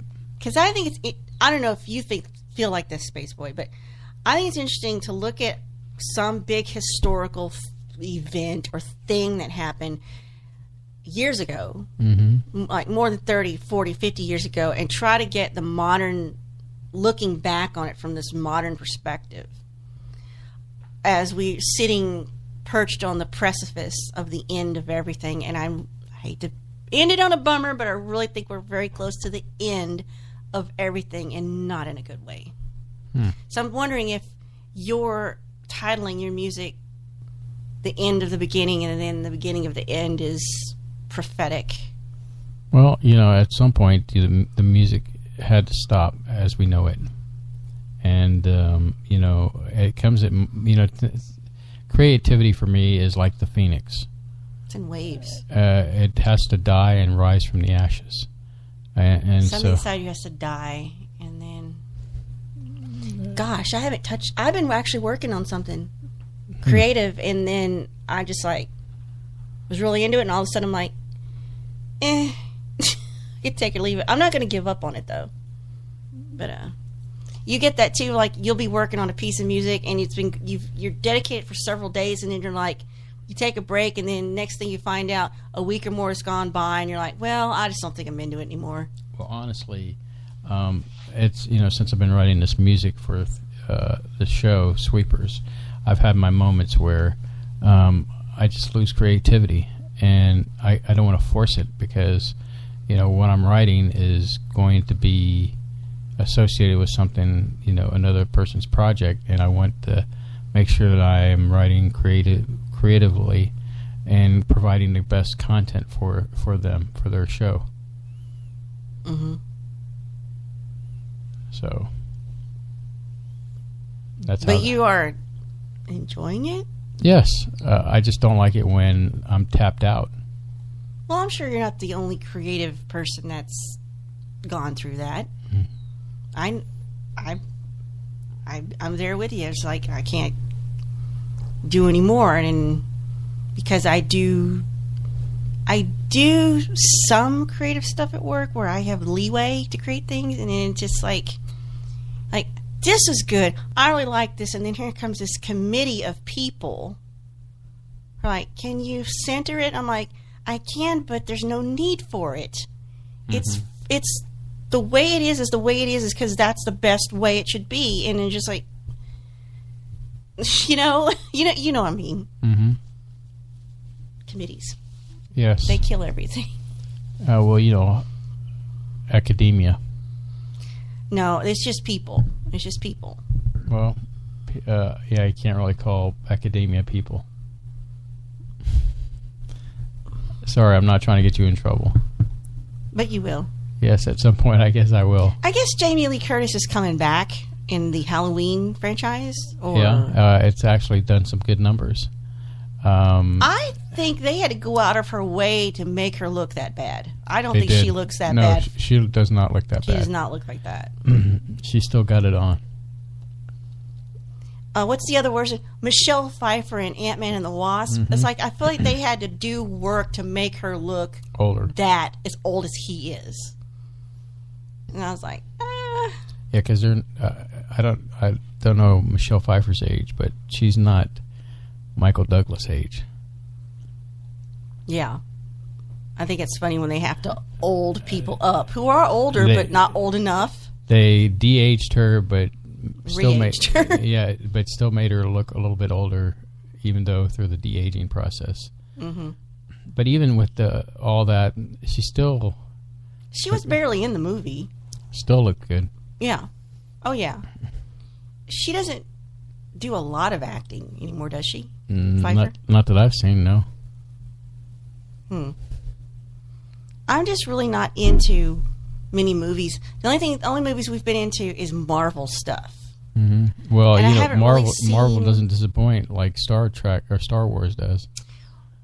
So I haven't seen any non-comic book movies that I want to see. I've gone to look at what's coming out from now to the end of the year into the next year, and I'm like, man, there's nothing. Now, there's some things I'm like, if you buy that on Amazon, I'll probably watch it. What's that?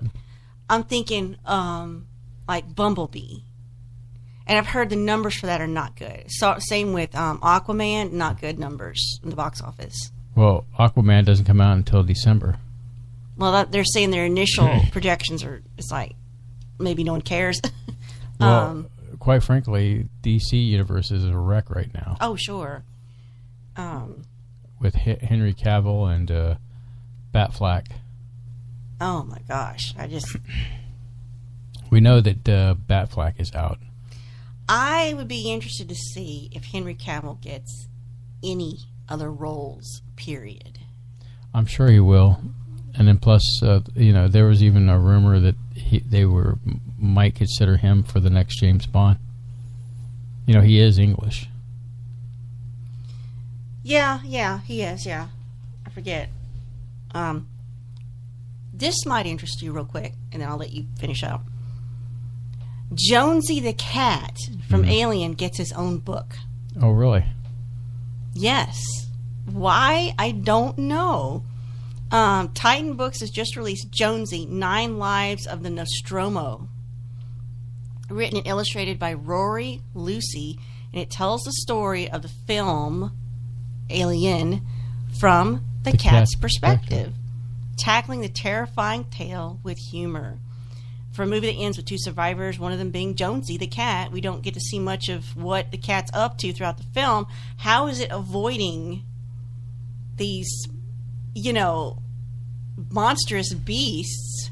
Because you'd think they'd be able to get a cat easily, right? Well, there is a scene in the movie where the alien picks up the box that Jonesy's in, but I guess the cat is secure in that box because... Like Schrodinger's cat. So thankfully, the cat doesn't die, so there's no need to worry if the book will bring both young and old readers to tears.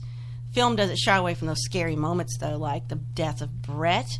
Still, they're not saying if the book is for older readers or younger readers or both. So you may have to talk to your kids before having to sit down. That cat lived more than 9 lives. Mm-hmm. I was just thinking because the cat went into hibernation sleep with Ripley. With her? Was it in the thing with her?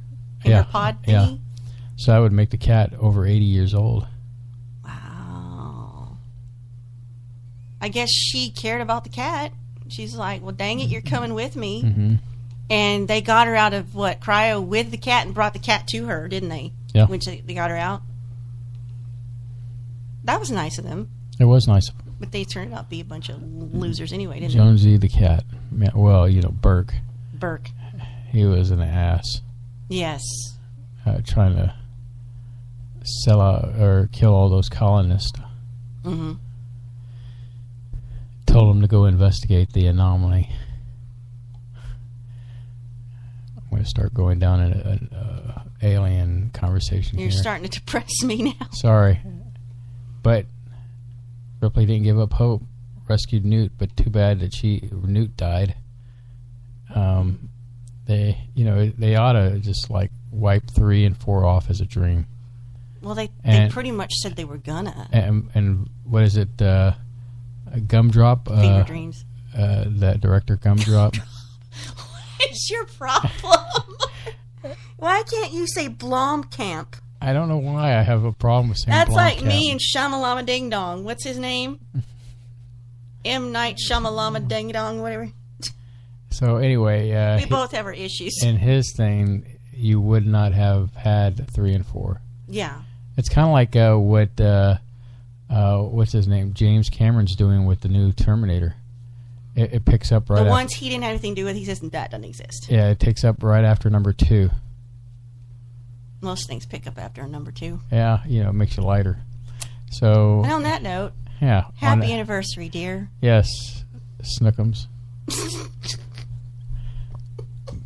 Now, if I can just find the outro. So there you go. I got to get this in before she starts laughing hilariously. Yeah, you're not bleeding, so we're fine. All right, Space Cadets. Until next time, definitely go to JP's website. Go to our website to find his. Tell him you're excited to see him on the SBU. Spaceboy Universe is hosted by Spaceboy and Surlana. Executive producer is Surlana. Associate producer is Leanne Cordes. Music production is Spaceboy of SpaceboyMusic.com. Special thanks goes out to Leanne K, K28, Dino, Solaris Blue Raven, Patrick Sporer, Bob and Beverly N. This has been a Spaceboy Universe production. Support the universe by exploring Spaceboy Universe with Spaceboy and Surlana. Sweet dreams, Space Cadets.